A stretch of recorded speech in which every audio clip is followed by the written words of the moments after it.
പരമാത്മാവിൻ തേരിതിലേ സുദീർഘവീഥിയിൽ നയിക്ക നീളേ സുഖിത സ്വപ്നം പോലെ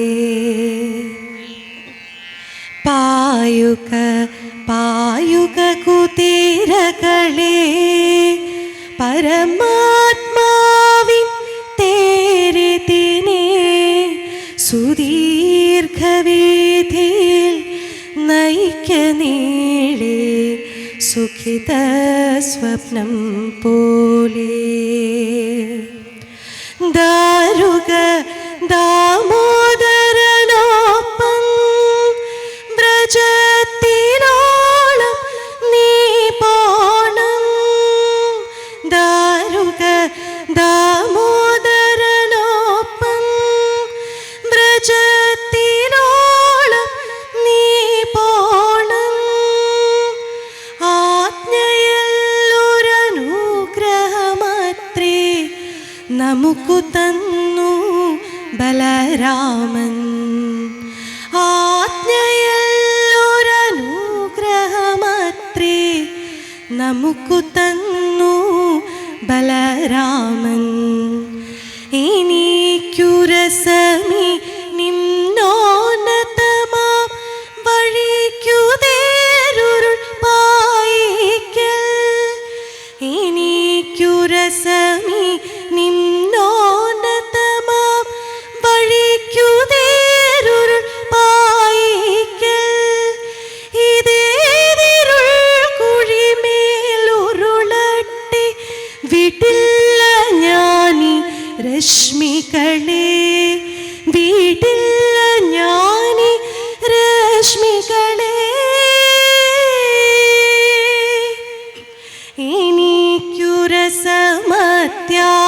എനിക്കുരസമത്യാസന്നോദയ വികാര വിപ്ലവ ദൃശ്യങ്ങൾ അഗാധ ഹൃദയ ഹൃദമധനോധിത സൗന്ദര്യ പ്രതിഭാസങ്ങൾ സൗന്ദര്യ പ്രതിഭാസങ്ങൾ സൗന്ദര്യ പ്രതിഭാസങ്ങൾ നോറ്റിരിക്കും മംഗകൾ തൻ നൊമ്പരത്തെ കാണുകയായി നോറ്റിരിക്കും മംഗകൾ തൻ നൊമ്പരത്തെ കാണുകയായി സ്വന്തം ജീവിത മൂല്യമടർത്തി പന്താടുകയായി ഗോകുലം സ്വന്തം ജീവിത മൂല്യമടർത്തി പന്താടുകയായി ഗോകുലം പന്താടുകയായി ഗോകുലം പന്താടുകയായി ഗോകുലം പായുക പായുക കുതിരകളേ പരമാത്മാവിൻ തേരിതിനെ സുദീർഘവീഥിയിൽ നയിക്ക നീളേ സുഖിത സ്വപ്നം പോലെ. നന്ദി. പത്മശ്രീ ഗോപിയാശാനെ ഒരുക്കുന്ന ഈ സ്വീകരണത്തിലാണ് നമ്മൾ പങ്കെടുക്കുന്നത്. കലാമണ്ഡലത്തിൻ്റെ ജന്മദേശമായ കുന്നംകുളത്ത് തന്നെ അദ്ദേഹത്തിന് ഒരു സ്വീകരണം കൊടുക്കാൻ കുറച്ച് വൈകിയെങ്കിലും നമ്മുടെ പൗരസമൂഹവും സാംസ്കാരിക സംഘടനകളും കഥകളി ക്ലബിൻ്റെ നേതൃത്വത്തിൽ നടത്തുന്ന ഈ സമ്മേളനത്തിലേക്ക് വന്നൊരു സ്വാഗതം ചെയ്യുക എന്നുള്ളതാണ് എൻ്റെ കർത്തവ്യം. ഏകദേശം 10 വർഷം മുമ്പാണ് കുന്നംകുളത്ത് കഥകളി ക്ലബ്ബ് ആരംഭിച്ചത്. നമ്മുടെ ബഹുമാനായ രാമരാജ മാസ്റ്ററുടെ നവതി ആഘോഷങ്ങളുടെ ഭാഗമായിട്ട് ഒരു കഥകളി കൂടി അവതരിപ്പിക്കാമെന്ന് സംഘാടകർ തീരുമാനിച്ചപ്പോൾ വളരെ ആശങ്കയിലായിരുന്നു. എത്രമാത്രം ആളുകൾ ഇത് കാണാനുണ്ടാവും എന്നുള്ള വലിയൊരു ശങ്കയുണ്ടായിരുന്നു. പക്ഷേ ഞങ്ങളുടെ എല്ലാം കണക്കുകൂട്ടുകൾ തെറ്റിച്ചുകൊണ്ട് ആ ഓഡിറ്റോറിയം നിറയെ ആളുകൾ വരിക എന്ന് മാത്രമല്ല, വന്നവരിലധികം പേരും ഈ കളി ആസ്വദിക്കാൻ കഴിവുള്ളവരായിരുന്നു എന്നുള്ളത് ഞങ്ങളെ വളരെ ചാരിതാർത്ഥ്യമായിരുന്നു. അതിൻ്റെ ചുവട് പിടിച്ചാണ് കുന്നംകുളത്ത് ഒരു കഥകളി ക്ലബ്ബ് തുടങ്ങുക എന്നുള്ള ആശയം രൂപപ്പെട്ടത്. അപ്പോൾ അന്ന് ഞങ്ങൾ നോക്കിയ ഒരു കാര്യം എന്താ വെച്ചാൽ, ചില പ്രത്യേക വിഭാഗങ്ങളിലെ ആളുകൾ മാത്രമാണ് കഥകളിയുടെ ആസ്വാദകരായിട്ട് എത്തുള്ളൂ എന്നുള്ളതാണ് അതിൻ്റെ ഒരു പരിമിതിയായിട്ട് ഞങ്ങൾക്ക് തോന്നിയത്. ഒരുപക്ഷെ കേരളത്തിൻ്റെ ഏറ്റവും വലിയ കലയായ ഈ സമ്പൂർണ്ണ കലയ്ക്ക് വേണ്ടത്ര പ്രചാരം സിദ്ധിക്കുന്ന, സാധാരണക്കാരുടെ ഇടയിൽ പ്രചാരണം സിദ്ധിക്കുന്ന തരത്തിൽ പ്രവർത്തിക്കണമെന്ന് അന്നേ ഞങ്ങൾ തീരുമാനിച്ചതാണ്. അതിൻ്റെ ഭാഗമായിട്ട് ഈ ക്ലബ്ബിൽ എല്ലാ മതവിഭാഗങ്ങളിലും പെട്ട, ജാതി വിഭാഗങ്ങളിലും പെട്ട ആളുകളുണ്ട്. വിവിധ രാഷ്ട്രീയ പാർട്ടികളുടെ പ്രതിനിധികളുണ്ട്. പിന്നെ ഞാൻ നേരത്തെ സൂചിപ്പിച്ചതിൽ ഒരു പണ്ഡിത സമൂഹം തന്നെ ഈ കഥകളി ആസ്വദിക്കുന്നവരിവിടെയുണ്ട്. ഇതിലെല്ലാം വിട്ട് കഥകളിയിൽ ഒട്ടും സാക്ഷരതയില്ലാത്ത എന്നെപ്പോലെ കുറേ ആളുകളും ഇതിലുണ്ട്. ഒരുപക്ഷെ അവരുടെ കൂടി പ്രതിനിധിയായിട്ടായിരിക്കും ഞാൻ ഈ സ്വാഗതം ആശംസിക്കുന്നത്. കഥകളി ക്ലബിൻ്റെ കുറിച്ച് നമ്മുടെ അധ്യക്ഷൻ കൂടുതൽ പറയുമെന്നുള്ളതുകൊണ്ട് ഞാൻ ദീർഘിപ്പിക്കുന്നില്ല. ഇന്ന് നമുക്ക് ലഭിച്ചിട്ടുള്ള നമ്മുടെ വിശിഷ്ടാതിഥികളെല്ലാവരും തന്നെ വളരെ പ്രഗത്ഭരും പ്രശസ്തരായതുകൊണ്ട് അവരെ പരിചയപ്പെടുത്തുക എന്നുള്ളൊരു കർമ്മത്തിലേക്ക് ഞാൻ കടക്കേണ്ട ആവശ്യം ഉണ്ടെന്ന് തോന്നുന്നില്ല. എങ്കിലും ഒരു സാധക പ്രസംഗം എന്ന നിലയ്ക്ക് അവരെല്ലാം ഈ സദസ്സിലേക്ക് സ്വാഗതം ചെയ്യുകയാണ്. നമ്മുടെ ഈ കഥകളി ആചാര്യൻ പത്മശ്രീ ഗോപിയാശാനെ പല അരങ്ങുകളിലും നമ്മോടൊപ്പം ഉണ്ടായിട്ടുണ്ട്. ഒരുപക്ഷെ അദ്ദേഹത്തെ കുന്നംകുളത്തുകാരൻ എന്ന് തന്നെ പറയാൻ പറ്റും. നമ്മുടെ ക്ലബിൻ്റെ രക്ഷാധികാരി കൂടിയാണ് അദ്ദേഹം. അദ്ദേഹത്തിൻ്റെ ജീവിച്ചിരിക്കുമ്പോൾ തന്നെ ഒരു ഇതിഹാസമായി തീർന്ന, ഒരുപക്ഷെ അദ്ദേഹത്തിൻ്റെയും ഗുരുക്കന്മാരായ രാമൻകുട്ടി നായരുടെയും കൃഷ്ണനാരായണൻ്റെയൊക്കെ അതേ തലത്തിലേക്ക് ഉയരാൻ കഴിഞ്ഞ ശ്രീ ഗോപിയാശാനെ ഈ സ്വീകരണം കൊടുക്കുന്നതുകൊണ്ട് നമ്മുടെ ക്ലബ്ബ് തന്നെ ധന്യമായി തീരുകയാണ്. ഈ സമ്മേളനത്തിൻ്റെ ഉദ്ഘാടനം നിർവഹിക്കുന്നത് ലോകോത്തര ചലച്ചിത്രങ്ങൾ നിർമ്മിച്ച് നമ്മുടെ ഭാഷയെയും നമ്മുടെ രാജ്യത്തെയും ദേശീയ തലത്തിലും അന്തർദേശീയ തലത്തിലും വലിയ നിലവാരത്തിലെത്തിച്ച ശ്രീ അടൂർ ഗോപാലകൃഷ്ണൻ സാറാണ്. ഏറ്റവും വലിയ ഒരു സിനിമാ പ്രതിഭ, ഈ ഏറ്റവും വലിയ കഥകളി ആചാര്യനെ ആസ്വദിക്കുന്ന ഈ ചടങ്ങിൽ ഉദ്ഘാടനം ചെയ്യുന്നത് നമുക്കെല്ലാവർക്കും വളരെ സന്തോഷമുള്ള കാര്യമാണ്. അദ്ദേഹത്തെ ഞാൻ സന്തോഷം ഈ വേദിയിലേക്ക് സ്വാഗതം ചെയ്യുന്നു.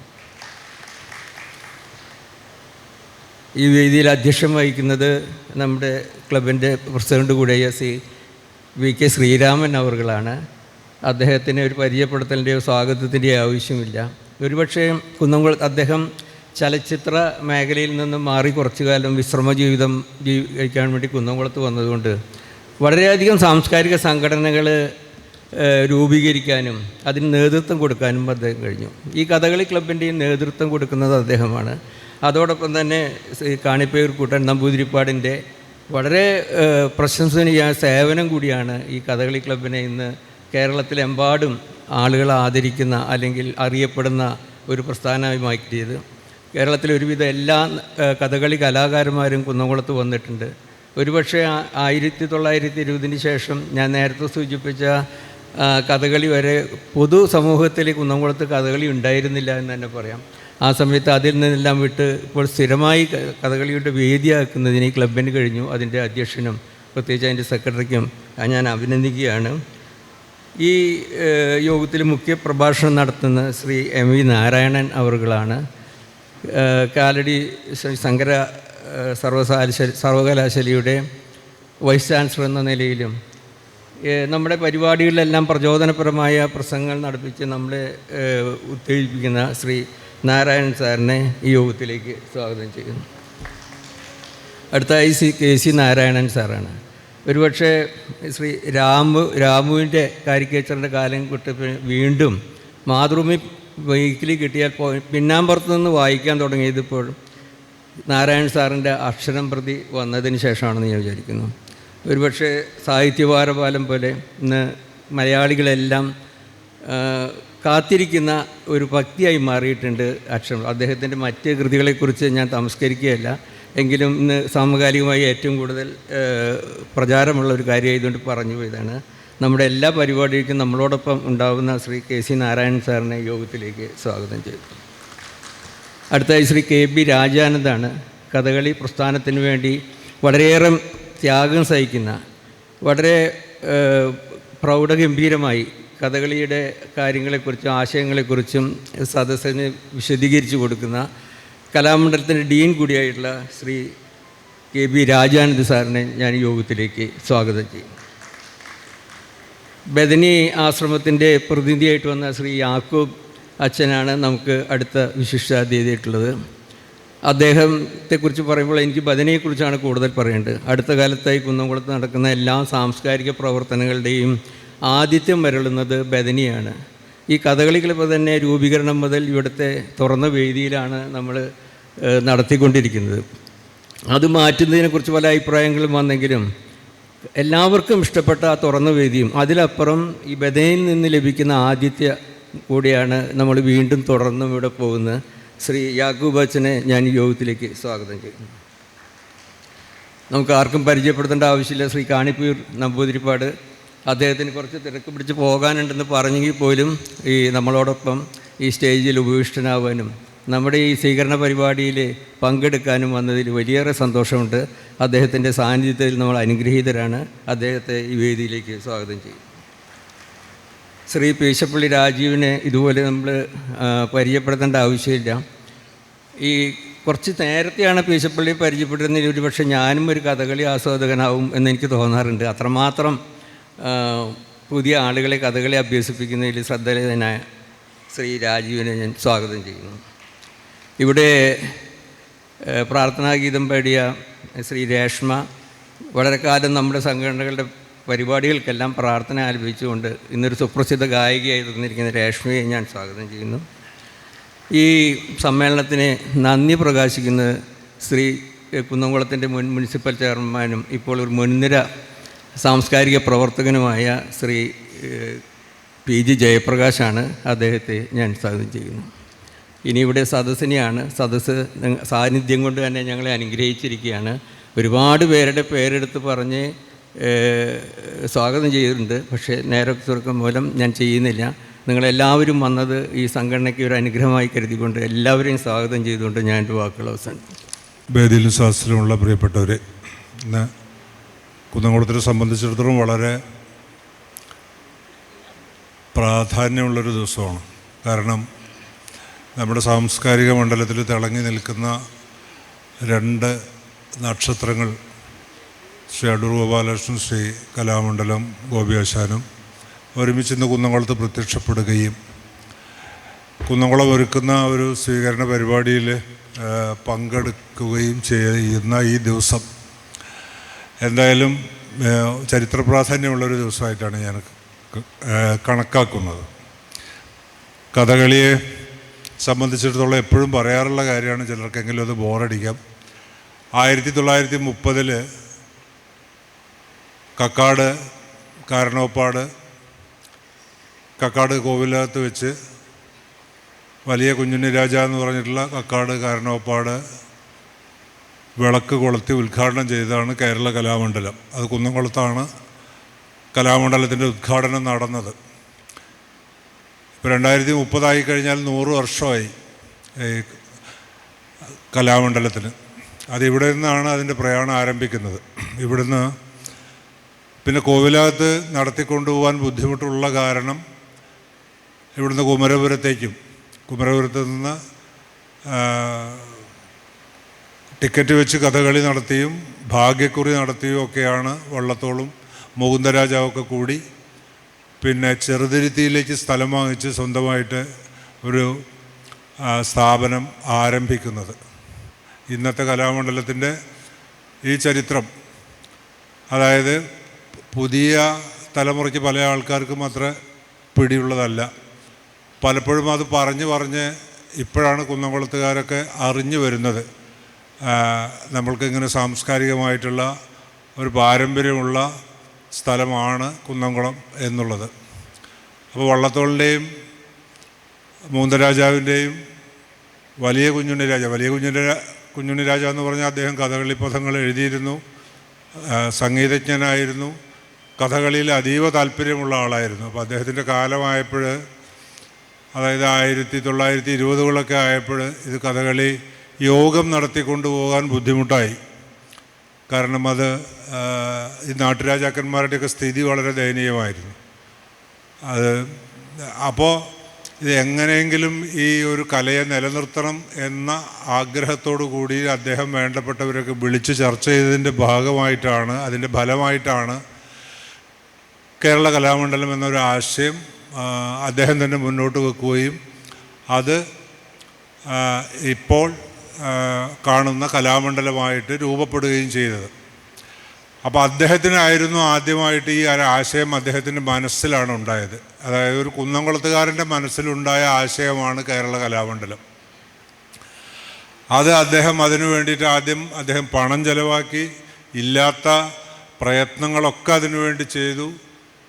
അതിനുശേഷം മക്കളെ, മരുമകനെയും ബന്ധുവായിട്ടുള്ള വള്ളത്തോളിനെയും വിളിച്ചു വരുത്തി ഈ ആശയം അദ്ദേഹം അവരോട് പറഞ്ഞു. അങ്ങനെയാണ് കേരള കലാമണ്ഡലം ഉണ്ടാവുന്നത്. പക്ഷേ അദ്ദേഹം ഇപ്പോൾ കലാമണ്ഡലത്തിൻ്റെ ചരിത്രത്തിൽ ഇല്ല കേട്ടോ. ഇപ്പോൾ ഒന്നുകിൽ വള്ളത്തോൾ സ്ഥാപിച്ചു, അല്ലെങ്കിൽ മുകുന്ദരാജ സ്ഥാപിച്ചു എന്ന് മാത്രമേ പറയുള്ളൂ. വലിയ കുഞ്ഞുണ്ണിരാജ ഒരു പക്ഷേ ഇപ്പോൾ കലാമണ്ഡലത്തിൻ്റെ ചരിത്രത്തിൽ അതിൻ്റെ ആ കോണിയുടെ ചുവട്ടിലൊക്കെ ഒരു പഴയ ഫോട്ടോ ആയിട്ട് ഇങ്ങനെ മാറാല കെട്ടിയിരിക്കുന്നുണ്ടാവും. കാരണം എന്തായാലും ഒരു നാട്ട് പ്രമാണി എന്നുള്ള നിലയ്ക്ക്, അല്ലെങ്കിൽ ജന്മി എന്താണ് ഇങ്ങനെയുള്ള ആൾക്കാരെയൊന്നും ഇപ്പോൾ നമ്മൾ ആദരിക്കുന്നത് ശരിയല്ല എന്നുള്ളൊരു ബോധവും അതിന് കാരണമായിരിക്കാം. നാട്ടുരാജാക്കന്മാരെയൊക്കെ നമ്മളിപ്പോൾ ഇങ്ങനെ കലാമണ്ഡലം സ്ഥാപിച്ചു എന്നൊക്കെ പറഞ്ഞാൽ നമുക്ക് തന്നെ ഒരു മോശമല്ലേ. അപ്പോൾ അദ്ദേഹത്തിന് അങ്ങനെ പിന്തള്ളപ്പെട്ട ഒരു ആളാണ് ഈ പാവപ്പെട്ട കുന്നംകുളത്തുകാരൻ. കഥകളിക്ക് വേണ്ടി ജീവിച്ച ഈ കുന്നംകുളത്തുകാരനായ വലിയ കുഞ്ഞുണ്ണിരാജ. അദ്ദേഹത്തിൻ്റെ ഓർമ്മയ്ക്ക് മുന്നിലാണ് ആദ്യം ഈ സ്വീകരണ പരിപാടികൾ നമ്മൾ സമർപ്പിക്കുന്നത്. കുന്നംകുളം കഥകളി ക്ലബ്ബും നമ്മൾ സമർപ്പിക്കുന്നത്. കാരണം നമ്മളെ കുന്നംകുളം കഥകളി ക്ലബിൻ്റെ ലോഗോയിലൊക്കെ പ്രധാനമായിട്ട് അടയാളപ്പെടുത്തിയിട്ടുള്ളത് കക്കാടുകാരനോപ്പാട് വലിയ കുഞ്ഞുണ്ണിരാജയാണ്. അപ്പോൾ ഇതിൽ പ്രധാനപ്പെട്ട രണ്ടാൾക്കാർ വന്നതിന് പുറമെ അതിപ്രധാനമായിട്ടുള്ള എല്ലാവരും തന്നെയാണ്. ഇപ്പോൾ കാണിപ്പയ്യൂർ കൃഷ്ണ നമ്പൂതിരിപ്പാടാണെങ്കിലും, MB നാരായണനാണെങ്കിലും, KC നാരായണനാണെങ്കിലും, രാജാനന്ദനാണെങ്കിലും ഇന്ന് ഈ നമ്മുടെ സാംസ്കാരിക ലോകത്തിന് ഒഴിവാക്കാൻ പറ്റാത്തതായിട്ടുള്ള വിശിഷ്ടരായിട്ടുള്ള വ്യക്തികളാണ്. അപ്പോൾ അവരെ കൊണ്ടെല്ലാം ധന്യമായിട്ടുള്ള ഈ ദിവസം ഒരു പക്ഷേ അത്ര നന്നായില്ല എന്നെനിക്ക് തോന്നുന്നു. കാരണം വല്ലാത്ത ചൂടും കണ്ടമാനം കല്യാണങ്ങളുള്ളൊരു ദിവസമാണെന്ന്. ഗുരുവായൂരൊക്കെ ഭയങ്കര തിരക്കാണ്. പണ്ടൊന്നും ഈ കുംഭം, മീനമാസം അല്ലെങ്കിൽ മേടമാസത്തിലൊന്നും അങ്ങനെ കല്യാണം പതിവില്ല. മകരമാസത്തിലോ അല്ലെങ്കിൽ അതുപോലുള്ള കാലാവസ്ഥയൊക്കെ നോക്കിയിരുന്നു. അപ്പോൾ ഇന്ന് കാലാവസ്ഥ ഒഴിവുള്ള സമയത്ത് കല്യാണം കഴിക്കുക എന്നുള്ളതാണ് ഒരു നാട്ടു നടപ്പ്. അപ്പോൾ അതുകൊണ്ട് ഗുരുവായൂരൊന്നും ഇപ്പോൾ ചെല്ലാൻ നിവൃത്തിയില്ലാത്ത വിധം തിരക്കുള്ള ദിവസമാണത്. അപ്പോൾ എല്ലാവരും ഞാൻ വീട്ടിൽ നിന്ന് ഇറങ്ങുമ്പോൾ തന്നെ എൻ്റെ ഭാര്യ പറഞ്ഞു, അല്ല നിങ്ങളുടെ അമ്മാവൻ്റെ മകളുടെ വീട്ടിലത്തെ കല്യാണം അല്ലേ, എന്താ പോകാത്തതെന്ന് ചോദിച്ചാൽ. അല്ല, ഞാൻ പറഞ്ഞു അത് നീ പോയാൽ പോരെ, ഞാനല്ല പോകേണ്ടത്. അങ്ങനെ തർക്കമൊക്കെ ആയിട്ടാണ് നമ്മൾ ഇറങ്ങുന്നത്. പലരും അതുപോലെ ഇവിടെ വന്നു ചേർന്നിട്ടുള്ള ആൾക്കാരൊക്കെ കല്യാണത്തിൻ്റെ ഒരു പിടിയിൽ നിന്ന് കൊതറി മാറി തൽക്കാലമായിട്ട് ഇങ്ങോട്ട് വന്നിട്ടുള്ള ആൾക്കാരാണ്. എന്തായാലും ഈവനിങ് സെഷനിൽ കൂടുതൽ ആൾക്കാരുണ്ടാവുമെന്ന് പ്രതീക്ഷിക്കുന്നു. ഈ വന്നിട്ടുള്ള ആൾക്കാർ ദയവായിട്ട് ഇനി പോവാതിരുന്നാൽ മതി.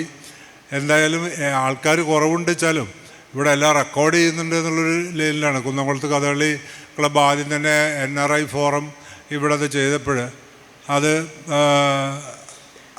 നമ്മൾ ഇവിടുന്ന് അത് ടെലികാസ്റ്റ് ചെയ്യേണ്ടായി. അന്ന് 100,000 ചില്ലാനം ആൾക്കാരാണ് അത് കണ്ടത്. അത് ഈ കോവിഡിൻ്റെ സമയത്താണ് നമ്മൾ കുന്നംകുളത്ത് നിന്ന് ഇതിന് ഒരു ഓൺലൈൻ ലൈവ് ടെലികാസ്റ്റ് ഉണ്ടായത്. പക്ഷേ കഥകളി എങ്ങനെയാണെങ്കിലും ഈ ഒരു ചെറിയ സ്ക്രീനിൽ കാണേണ്ട ഒരു സംഗതിയല്ല. ഇതൊരു ദേവകലയായിട്ട് വേണം കണക്കാക്കാൻ വേണ്ടിയിട്ട്. കാരണം ഇതിൻ്റെ നാട്യശാസ്ത്രത്തിലൊക്കെ പറയുന്നത് ഒരു 35ഓളം കാണികൾ ആ നിലവിളക്കിൻ്റെ പ്രകാശത്തിൽ കാണുന്ന അത്ര അകലത്തിൽ ഇരുന്നു കൊണ്ട് കാണേണ്ട, അത് നടൻ്റെ മുഖത്ത് സ്ഫുരിക്കുന്ന ഭാവങ്ങൾ ശ്രദ്ധിക്കത്തക്ക ഒരു ദൂരത്തിലിരുന്ന് 30-35ഓളം ആൾക്കാരാണ് കൂടിയാൽ ഈ ആ സ്റ്റേജിൽ കാണികളായിട്ട് പാടുള്ളൂ എന്നാണ് പറയുന്നത്. അപ്പോൾ അതെന്താ വെച്ചാൽ നടൻ്റെ മുഖത്ത് കാണുന്ന സൂക്ഷ്മമായിട്ടുള്ള ഭാവങ്ങൾ പോലും കാണത്തക്ക അടുത്തിരുന്നുകൊണ്ട് കാണേണ്ട ഒരു കലയാണ്. അപ്പോൾ അത് ഇങ്ങനെ ഓൺലൈനിൽ ചെറിയ സ്ക്രീനിലൊക്കെ ഇങ്ങനെ കണ്ടാൽ അത് എങ്ങനെയാണത് രസിക്കുക എന്ന് ഇഷ്ടമില്ല. എന്നാൽ പക്ഷേ എത്ര തന്നെ ഈ നമ്മുടെ സാങ്കേതിക വിദ്യകൾ പുരോഗമിച്ചാലും കഥകളി ജീവനോടെ കാണേണ്ട ഒരു കലയാണ്. അതിങ്ങനെ ടെലിവിഷനിലോ അല്ലെങ്കിൽ സിനിമയിലോ കാണേണ്ട കാര്യമല്ല. എന്നിരുന്നിട്ട് പോലും വളരെ പ്രധാനപ്പെട്ട ഒരു ഡോക്യുമെൻ്ററി ഗോപി ആശാനെ പറ്റിയിട്ട് ശ്രീ അടൂർ ഗോപാലകൃഷ്ണൻ എടുക്കുകയുണ്ടായി. അത് വളരെയധികം ശ്രദ്ധേയമായി. ഇപ്പോൾ കഥകളി അതുപോലെയുള്ള കൂടിയാട്ടം ഈ രംഗങ്ങളിലൊക്കെ ഡോക്യുമെൻറ്റേഷനൊക്കെ വരുന്നത് പ്രധാനമായിട്ടും അങ്ങനെ സിനിമയിലും അതുപോലത്തെ മീഡിയയിലൊക്കെ വരുന്നുണ്ട്. അത് വളരെ ശ്രദ്ധിക്കപ്പെടുന്നുണ്ട്, പലപ്പോഴും പുരസ്കാരങ്ങൾ ലഭിക്കുന്നുണ്ട്. എന്നാലും നമ്മൾക്ക് ആ മീഡിയയെ മാത്രം ആശ്രയിച്ചുകൊണ്ട് ഇത്തരത്തിലുള്ള പരിപാടികൾ മുന്നോട്ട് കൊണ്ടുപോകാൻ സാധിക്കില്ല. അപ്പോൾ നമ്മൾ മറ്റേ ചാനലുകളിലൊക്കെ കാണുന്ന പരിപാടികൾ പോലെ അല്ല കഥകളിയും. അതുപോലുള്ള എത്ര തന്നെ ആയാലും നമ്മൾ നേരിട്ട് കാണുന്ന പ്രോഗ്രാമുകളുടെ ഒരു ചടുലതയോ അല്ലെങ്കിൽ അതിൻ്റെ ഒരു ആർജവമോ മറ്റുള്ള മീഡിയയിലൂടെ കാണുമ്പോൾ ഉണ്ടായിരിക്കുന്നതല്ല. ഞാൻ കൂടുതൽ പറഞ്ഞ് നീട്ടുന്നില്ല. ഒരിക്കൽ കൂടി ഇതിൻ്റെ പ്രബുദ്ധരായിട്ടുള്ള ഇന്നത്തെ സദസ്സിനെയും അതുപോലെ വേദിയിലിരിക്കുന്ന വിശിഷ്ട വ്യക്തികളും പ്രധാനമായിട്ടും ഗോപി ആശാനെയാണ് ആദരിക്കപ്പെടുന്നത്. അദ്ദേഹത്തിനെ സംബന്ധിച്ചിടത്തോളം ഇപ്പോൾ ഈ കുന്നംകുളത്ത് നിന്ന് അദ്ദേഹത്തിൻ്റെ ജന്മനാടായിട്ടുള്ള കോതച്ചിറയിലേക്കായാലും ഇപ്പോൾ താമസിക്കുന്ന മുണ്ടൂർ പേരാമംഗലത്തേക്കായാലും ഒരേ ദൂരം. രണ്ടുകൊണ്ടും ഏത് ഭാഗത്തേക്കാണ് കൈയെത്തിച്ചാൽ കാണുന്ന രണ്ട് ദൂരം.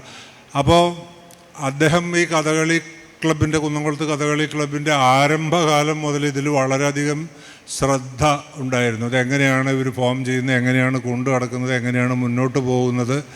ആലോചനായോഗത്തിന് ആലോചനായോഗം അങ്ങനെ ക്ലബ്ബ് വേണോ വേണ്ടേ അല്ലെങ്കിൽ ഒരു ക്ലബ്ബ് രൂപീകരിക്കണ്ടേ എന്നുള്ളൊരു ആലോചനായോഗം കുന്നംകുളത്ത് ലിവാ ടവറിൽ വെച്ച് കൂടിയപ്പോൾ അതിന് അദ്ദേഹത്തോട് അത് പറഞ്ഞില്ല. എന്നിട്ട് അത് എന്നെ ശാസിച്ചു. എന്നെ വിളിക്കാതെയൊക്കെ നിങ്ങൾ ഇങ്ങനെ എന്താ പരിപാടി അവിടെ നടത്തുന്നത് അങ്ങനെ എന്നൊക്കെ പറഞ്ഞു. ഞാൻ പറഞ്ഞത് വേണോ വേണ്ടെന്ന് ആലോചിക്കുകയാണ്, അതിനെ ആശാനെ വിളിക്കുന്നത്. അതല്ല, ഞാൻ അറിഞ്ഞിരിക്കണം എന്നൊക്കെ പറഞ്ഞു.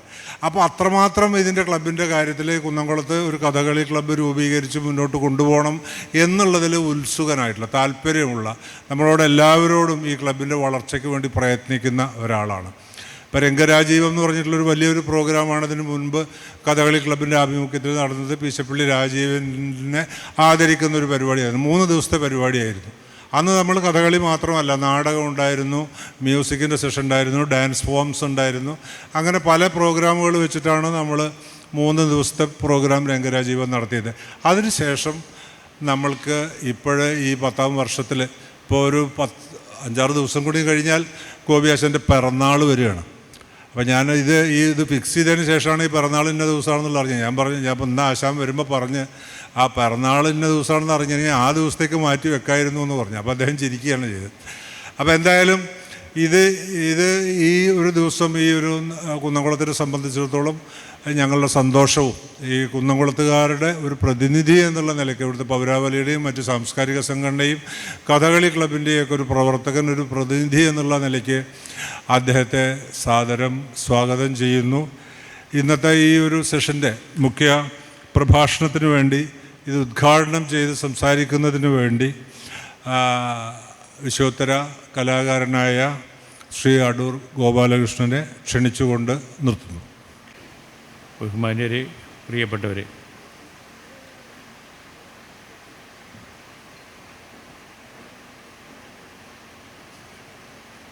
ഞാൻ ഈ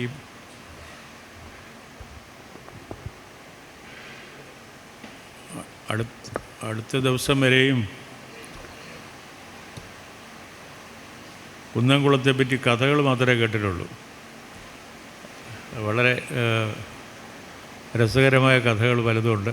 ഞാനതൊന്നും ആവർത്തിക്കുന്നില്ല, നിങ്ങളൊക്കെ വായിച്ചിരിക്കാം, കേട്ടിരിക്കാം. പക്ഷേ ഒരു പ്രധാനപ്പെട്ട ഒരു ഇൻഫർമേഷനാണ് ശ്രീരാമനിലൂടെ പറഞ്ഞത്. കുന്നംകുളത്തു നിന്നാണ് കലാമണ്ഡലം ആരംഭിച്ചതെന്ന് ഈ വലിയ രാജയെപ്പറ്റി അദ്ദേഹം പറഞ്ഞു. അപ്പോൾ ഇതൊക്കെ തീർച്ചയായിട്ടും ഡോക്യുമെൻ്റ് ചെയ്യേണ്ടതാണ്. പ്രധാനപ്പെട്ട സംഭാവനകൾ ഇപ്പോൾ കലാമണ്ഡലം പോലെ ഒരു സ്ഥാപനം ഉണ്ടായിരുന്നില്ലെങ്കിൽ കഥകളിയുടെ അവസ്ഥ വളരെ വളരെ മോശമായി പോയേനെ. ഒരു പക്ഷേ കഥകളി തന്നെ ഇല്ലാതായി പോയേനെ. ഇന്നിപ്പോൾ കലാമണ്ഡലം ഒരു മാർക്കാണ്. കലാമണ്ഡലത്തിൽ നിന്ന് വന്ന ഒരു കലാകാരനെന്ന് പറഞ്ഞു കഴിഞ്ഞാൽ ജനം കലാകാരനെ വില കൊടുക്കുന്നുണ്ട്, മതിക്കുന്നുണ്ട്. അപ്പോൾ അങ്ങനെ ഒരു വലിയ സ്ഥാപനം, അപ്പോൾ ബംഗാളിൽ ശാന്തിനികേതൻ ഉണ്ടായതുപോലെ തന്നെ കേരളത്തിൽ വളരെ പ്രധാനപ്പെട്ട ഒരു സ്ഥാപനമാണ് നമ്മുടെ കലാമണ്ഡലം. അതിൻ്റെ ഏറ്റവും ഉജ്ജ്വലരായിട്ടുള്ള അവിടെ പഠിച്ച് കഥകളിയിലെ ആചാര്യന്മാരായി മാറിയിട്ടുള്ള വലിയ കഥകളി നടന്മാരിൽ ഒരാളിനെയാണ് നമ്മൾ ഇന്നിവിടെ ആദരിക്കുന്നത്. ഈ ആദരവ് എല്ലാ രീതിയിലും അർഹിക്കുന്ന ഒരു വ്യക്തിയാണ് ശ്രീ ഗോപി, കലാമണ്ഡലം ഗോപി. ഞാൻ 10-20 വർഷം മുമ്പ്, അതായത് അപ്പോഴദ്ദേഹത്തിന് 60 വയസ്സായി കാണണം, ആണ് ഫിലിംസ് ഡിവിഷൻ്റെ, ഇന്ത്യ ഗവൺമെൻറ് ഫിലിംസ് ഡിവിഷൻ ആവശ്യപ്പെട്ടതനുസരിച്ചിട്ട് ഒരു ഡോക്യുമെൻ്ററി ചെയ്യുന്നത്. ഈ ഡോക്യുമെൻ്ററി അതിനു മുമ്പ് ഞാൻ കഥകളിയെ പറ്റി ഒരു ഡോക്യുമെൻ്ററി എടുത്തിട്ടുണ്ട്. അത് ചെങ്ങന്നൂർ ആശാനെ പറ്റി ഉള്ളതായിരുന്നു. അതിൻ്റെ കഥ കൂടെ പറഞ്ഞാലേ ഇത് കൂടുതൽ വ്യക്തമാവുകയുള്ളൂ. അപ്പോൾ അത് 20 മിനിറ്റിനുള്ളിൽ എന്ന് പറഞ്ഞാൽ 20 മിനിറ്റ് വരെ പോകാൻ പാടില്ല. കാരണം അന്ന് ഈ ഫിലിംസ് ഡിവിഷൻ്റെ പടങ്ങളൊക്കെ തിയേറ്ററിൽ കാണിക്കുന്നത് 20 മിനിറ്റിനുള്ളിൽ വേണം. 15 മിനിറ്റാകാം, 16 മിനിറ്റാകാം, അത്രയൊക്കെ ദൈർഘ്യം പാടുള്ളൂ. അതിനുള്ളിൽ രാമൻപിള്ള ആശാനെ പറ്റി ഒരു പടം ഡോക്യുമെൻ്ററി എടുക്കാൻ വേണ്ടിയിട്ട് ഞാൻ ഈ ഫിലിംസ് ഡിവിഷൻ്റെ ഒരു പാനൽ ഓഫ് പ്രൊഡ്യൂസേഴ്സ് ഉണ്ട്, അതിൽ മെമ്പറാണ്. അങ്ങനെ എന്നോട് ആവശ്യപ്പെട്ടു. അവരത് ഫിലിംസ് ഡിവിഷൻ വളരെ രസകരമാണ്, ഇത് ബ്ലാക്ക് ആൻഡ് വൈറ്റിൽ എടുക്കാനാണ് എന്നോട് ആവശ്യപ്പെട്ടത്. അപ്പോൾ ഞാനൊരു വർഷത്തോളം അവരുമായിട്ട് തർക്കിച്ചു. ഇത് കഥകളി എന്ന് പറയുന്നതിലെ ഇതിനകത്തെ നിറം, കഥകളി എന്ന് പറയുന്നതിലെ നിറം അതിലെ ഒരു കഥാപാത്രമാണ്. കഥാപാത്രങ്ങളെ തിരിച്ചറിയുന്നത് നമ്മൾ ആ നിറത്തിൽ കൂടെയാണ്. അവരുടെ വേഷം, അവരുടെ മേക്കപ്പ്, ഇതെല്ലാം കൊണ്ട് ചേർത്തിട്ടാണ്. അപ്പോൾ അതുകൊണ്ട് ബ്ലാക്ക് ആൻഡ് വൈറ്റ് എന്ന് പറയുന്നത് കഥകളിയിൽ ഒരു സിനിമ എടുക്കണമെന്നുള്ള പ്രപ്പോസൽ ശരിയല്ല എന്ന് പറഞ്ഞ് ഞാൻ ഒരു വർഷത്തോളം അവരുമായിട്ട് തർക്കിച്ചു. അവസാനം എനിക്ക് ജയം കിട്ടി. കാരണം കളർ ഫിലിം എടുക്കുന്നതിന് കൂടുതൽ ചിലവാകും, കൂടുതൽ പണം ചിലവാകും. അപ്പോൾ ഞാൻ അവസാനം അവരോട് പറഞ്ഞു, എനിക്ക് കൂടുതൽ പൈസയൊന്നും തരണ്ട, ഈ അനുവദിച്ച് തന്നിട്ടുള്ള പണം കൊണ്ട് തന്നെ ഞാൻ കളറിൽ ഈ സിനിമ എടുത്തുകൊള്ളാം എന്ന് പറഞ്ഞു. അപ്പോൾ അവർ സമ്മതിച്ചു. അങ്ങനെയാണ് അവസാനം ചെങ്ങന്നൂർ ആശാനെ പറ്റിയുള്ള ആകെ ഒരു റെക്കോർഡ് അതേ ഉള്ളൂ, അദ്ദേഹത്തിൻ്റെ പെർഫോമൻസ്. അത് വളരെ കൃത്യമായിട്ടുള്ള ഒരു പദമാടുന്നതോ ഒന്നും അതിനകത്ത് ഉള്ളിക്കാൻ സാധിക്കുകയില്ലായിരുന്നു. കാരണം വളരെ ചെറിയ 15, 16, 17 മിനിറ്റ് മറ്റേ ഉള്ളൂ ആ പടം. അത് കഴിഞ്ഞ് വർഷങ്ങൾ കഴിഞ്ഞിട്ടാണ് വീണ്ടും എന്നോട് കലാമണ്ഡലം ഗോപി ആശാനെ പറ്റി ഡോക്യുമെൻ്ററി എടുക്കാൻ പറഞ്ഞു. അതും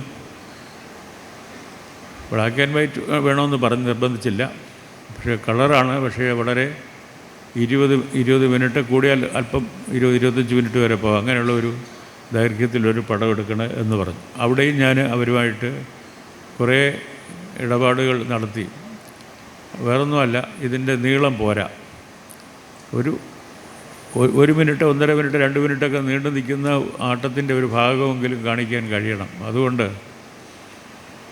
എനിക്ക് ഈ അരമണിക്കൂറിന് മുകളിൽ പോവുകയാണെന്നുണ്ടെങ്കിൽ അത് ശരിയാവത്തില്ല എന്നൊക്കെ പറഞ്ഞിരുന്നെങ്കിലും ഞാൻ വീണ്ടും പഴയ അതേ സമീപനം എടുത്തു. പറഞ്ഞ് എനിക്ക് കൂടുതൽ പൈസ വേണ്ട, നീളം കൂടുന്തോറും ചിലവ് കൂടും, അതനുസരിച്ചിട്ടുള്ള പ്രതിഫലം തരേണ്ടതാണ്. അപ്പോൾ എനിക്കതൊന്നും ആവശ്യമില്ല. ഈ പടം.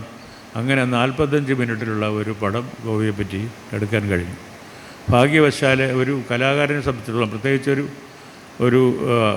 അവതരണ കലയിലെ ഒരു വലിയ നടനെ സംബന്ധിച്ചിടത്തോളം അദ്ദേഹത്തിൻ്റെ അഭിനയ പാഠവും കാണാനുള്ള അവസരം കൂടി പടത്തിൽ വേണ്ടതാണ്. ഒരു ഗോപിയാസനെ സംബന്ധിച്ചിടത്തോളം 60-ആം വയസ്സെന്ന് പറയുമ്പോഴത്തേക്ക് അദ്ദേഹത്തിൻ്റെ ശാരീരികമായിട്ടും അല്ലാതെയൊക്കെ അദ്ദേഹം ഏറ്റവും ഉച്ചത്തിൽ നിൽക്കുന്ന അവസ്ഥയാണ്. ആ അവസ്ഥയിൽ അദ്ദേഹത്തെ പറ്റി ഒരു ഡോക്യുമെൻ്ററി എടുക്കാൻ കഴിഞ്ഞു. അതിലെനിക്ക് വളരെ ചാരിതാർത്ഥ്യമുണ്ട്. കാരണം നല്ല ഒന്നാം തരം റെക്കോർഡായിട്ടുണ്ട് അദ്ദേഹത്തിൻ്റെ പെർഫോമൻസിൻ്റെ. പക്ഷേ ഗോപിയാസന് പിൽക്കാലത്ത് ഞാൻ വീണ്ടും ഒരു കഥകളെ പറ്റി മൂന്നാമതൊരു പടം എടുക്കുന്നത് രാമൻകുട്ടി ആശാനെ പറ്റിയാണ്.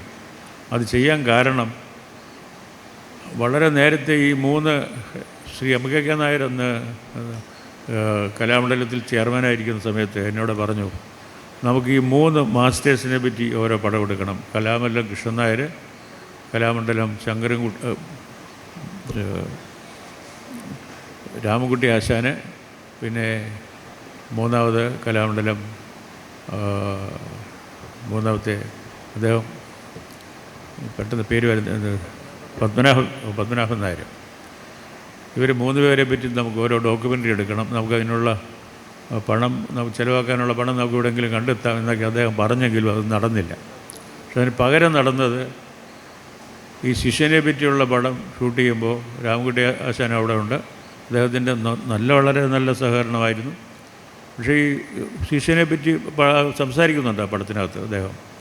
അപ്പോൾ എനിക്ക് മനസ്സിൽ വളരെ വിഷമമായി. കാരണം ഈ മാസ്റ്റേഴ്സിനെ പറ്റി പ്ലാനിട്ട പടം നടക്കാതെ ശിഷ്യനെ പറ്റിയാണ് ആദ്യം ചെയ്യേണ്ടി വന്നത്. അപ്പോൾ ഇവരെ കുറഞ്ഞ വർഷം രാമൻകുട്ടി ആശാൻ അപ്പോഴത്തേക്ക് കൃഷ്ണൻ നായർ പോയിക്കഴിഞ്ഞു. അദ്ദേഹത്തിനെ പറ്റി ആരോ ഒരു ഡോക്യുമെൻ്ററി എടുത്തിട്ടുണ്ട്. അത്ര നന്നെന്ന് പറഞ്ഞുകൂടാ. അത് സാധാരണ സ്റ്റൈലിലുള്ള ഒരു കഥകളെ പറ്റി വലിയൊരു ധാരണ ഇല്ലാത്ത ആരോ എടുത്തതാണ്. അപ്പോൾ ഞാനിത് അതിന് ചിലവാക്കാൻ ഫിലിം ഡിസ്ട്രിബ്യൂഷനൊന്നും ഇതിന് താല്പര്യമൊന്നുമില്ല. പല ആളുകളെ ഞാൻ ബന്ധപ്പെട്ടു. ഇങ്ങനെ അവർക്ക് ഞാൻ ഇതെടുത്തു കൊടുക്കാം, ഇത്ര ഒരു ചെറിയ തുക ഞാൻ ആവശ്യപ്പെട്ടു, അത്രയേ ഉള്ളൂ. അത് തന്നു കഴിഞ്ഞ് ഞാൻ പടം എടുത്തു കൊടുക്കാമെന്ന് പറഞ്ഞ് പലരെയും ബന്ധപ്പെട്ടു. പലരുടെയും മറുപടി പോലും വന്നില്ല. പക്ഷേ അന്ന് സംഗീത നാട അക്കാദമി അവർ പറഞ്ഞു, ശരി, ഞങ്ങൾക്ക് താല്പര്യമുണ്ട്. ഞാനൊരു ചെറിയ തുകയെ പറഞ്ഞുള്ളൂ ഇതെടുക്കാൻ വേണ്ടിയിട്ട്. കാരണം എനിക്ക് എങ്ങനെയെങ്കിലും ഇതെടുക്കണമെന്നുള്ള ആഗ്രഹം അങ്ങോട്ട്. അതവർ സമ്മതിച്ചു. അതിന് പ്രൊഡ്യൂസ് ചെയ്യാൻ തയ്യാറുണ്ട് എന്ന് പറഞ്ഞു. അങ്ങനെ ആണ് രാമൻകുട്ടി ആശാനെ പറ്റി ഈ സംഗീത നാട അക്കാദമിയാണ് അതിൻ്റെ പ്രൊഡ്യൂസറാവുന്നത്.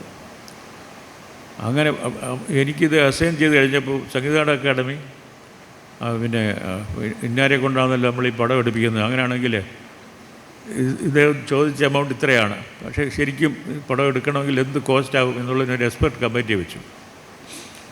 പറഞ്ഞാൽ വിശ്വസിക്കില്ല, ഞാൻ ചോദിച്ചതിൻ്റെ 3 ഇരട്ടിയാണ് എക്സ്പെർട്ട് കമ്മിറ്റി അസസ് ചെയ്തത്. പക്ഷേ പിന്നീട് ഞാൻ പറഞ്ഞു, ഞാൻ ചോദിച്ച പൈസ മതി, എനിക്ക് ഈ കൂടുതലൊന്നും വേണ്ട, പടം ചെയ്യണമെന്നേ ഉള്ളൂ. ഇതിൽ നിന്ന് കുറച്ച് പൈസ ലാഭം ഉണ്ടാക്കി ജീവിക്കാന്നുള്ള ഉദ്ദേശത്തിലല്ല, ഈ താല്പര്യമേ ഉള്ളൂ. അപ്പോൾ അവർ സ്വാഭാവികമായിട്ട് സന്തോഷമായി. അങ്ങനെയാണ് ആ പടം എടുത്തത്. പക്ഷേ പടം എടുത്ത് വളരെ കഥകളെ പറ്റി അറിവുള്ള ആളുകളൊക്കെ ഇരിക്കുന്ന സദസ്സിൽ ഇത് പറയണമെന്ന് എനിക്ക് തോന്നി. കാരണം എനിക്ക് വളരെ വിഷമകരമായ ഒരു അനുഭവം ഉണ്ടായത്, ഒരു ദിവസത്തെ ഷൂട്ടിംഗ് കഴിഞ്ഞപ്പോൾ അടുത്ത ദിവസം രാവിലെ ഒരു ആൾ വരുന്നു, ഒരു സന്ദേശം വരുന്നു, ഇനി ഷൂട്ട് ചെയ്യണമെന്നുണ്ടെങ്കിൽ ഈ ചില ഒരു ബ്ലാക്ക് മെയിൽ സ്റ്റൈലാണ്, 3 ലക്ഷം രൂപ കൊടുക്കണം അദ്ദേഹത്തിന്, രാമൻകുട്ടി നായർക്ക്. അപ്പോൾ എൻ്റെ കയ്യിൽ 3 ലക്ഷം കൊടുക്കാൻ രൂപയില്ല. ആ പടം ഷൂട്ട് ചെയ്യാനുള്ള കഷ്ടിച്ചുള്ള പൈസ അത് കൊടുത്തിട്ട് വേണം ഇതിൻ്റെ നമ്മൾ കോൺട്രാക്റ്റ് അനുസരിച്ചുള്ള അത് ചിലവ് തിരിച്ചു തരാനായിട്ട്.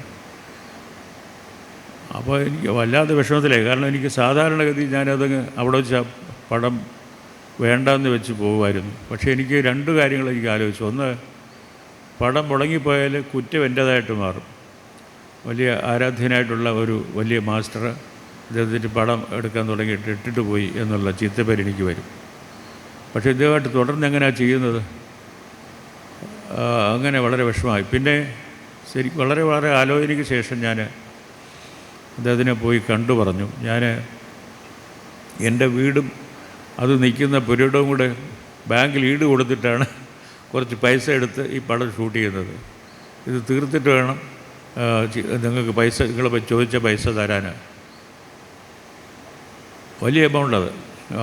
അപ്പോൾ എനിക്കെന്തായാലും നിങ്ങൾക്ക് ഈ പൈസ തന്നിട്ട് പടം ഷൂട്ട് ചെയ്യാൻ ഒക്കില്ല. പക്ഷേ നിങ്ങൾ ഇങ്ങനെ ചോദിച്ച സ്ഥിതിക്ക് നിങ്ങളുടെ സഹകരണം നന്നായിട്ട് ഉണ്ടാവണം എന്നുള്ളതുകൊണ്ട് ഞാൻ അഡ്വാൻസായിട്ട് 1,00,000 രൂപ തരാം എന്ന് പറഞ്ഞ് 1,00,000 രൂപ പടം പ്രൊഡ്യൂസ് ചെയ്ത പടത്തിന് ചിലവാക്കേണ്ട പൈസയിൽ നിന്ന് എടുത്തിട്ട് കൊടുത്തു.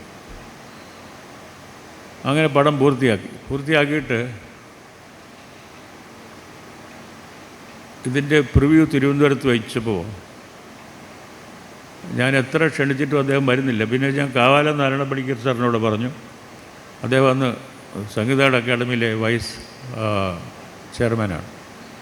അദ്ദേഹം പറഞ്ഞ് നിർബന്ധിച്ചാണ് രാമൻകുട്ടി ആശാനെ തിരുവനന്തപുരത്തേക്ക് കൊണ്ടുവരുന്നത്. അതിൻ്റെ പ്രിവ്യൂ അത് 2 കാര്യങ്ങളാണ് അന്ന് പ്രിവ്യൂ നടത്തുന്നത്. ഒന്ന് അതിൻ്റെ പ്രദർശനം നടത്തുകയും 2 ഈ ആർട്ടിസ്റ്റിനെ പ്രത്യേകിച്ച് അദ്ദേഹത്തിനെ പ്രത്യേകിച്ച് ആദരിക്കുകയും ചെയ്യുക എന്നുള്ളതാണ് പരിപാടി. അപ്പോൾ അദ്ദേഹം അതിൽ വളരെ മോശമാവും. പക്ഷെ പടം അദ്ദേഹം കാണണം എന്നെനിക്ക് നിർബന്ധമായിരുന്നു. അങ്ങനെ നിർബന്ധിച്ച് അദ്ദേഹം കൊണ്ടുവന്ന് കണ്ടു. പക്ഷെ കണ്ടപ്പോൾ ഭാഗ്യവശാൽ അദ്ദേഹത്തിന് വളരെ വളരെ തൃപ്തിയായി എന്ന് മാത്രമല്ല, അവിടെ വന്ന എല്ലാവരോടായിട്ട് അദ്ദേഹം പറഞ്ഞു, ഇനി എനിക്ക് മരിക്കാം എന്ന് പറഞ്ഞു. അപ്പോൾ അതൊരു വലിയൊരു കമൻ്റായിട്ട് എനിക്ക് തോന്നി. ഇത്രയും പ്രയാസങ്ങൾ എനിക്കുണ്ടാക്കിയ ആൾ വളരെ വളരെ മനസ്സ് തുറന്ന് ഈ പടത്തെ പറ്റി അങ്ങനെ സംസാരിച്ചു. വളരെ സന്തോഷമായി. തുടർന്ന് അദ്ദേഹം ചോദിച്ച പൈസ അതിന് കൊടുത്തു. ഉണ്ടായിട്ടല്ല, ശരിക്കും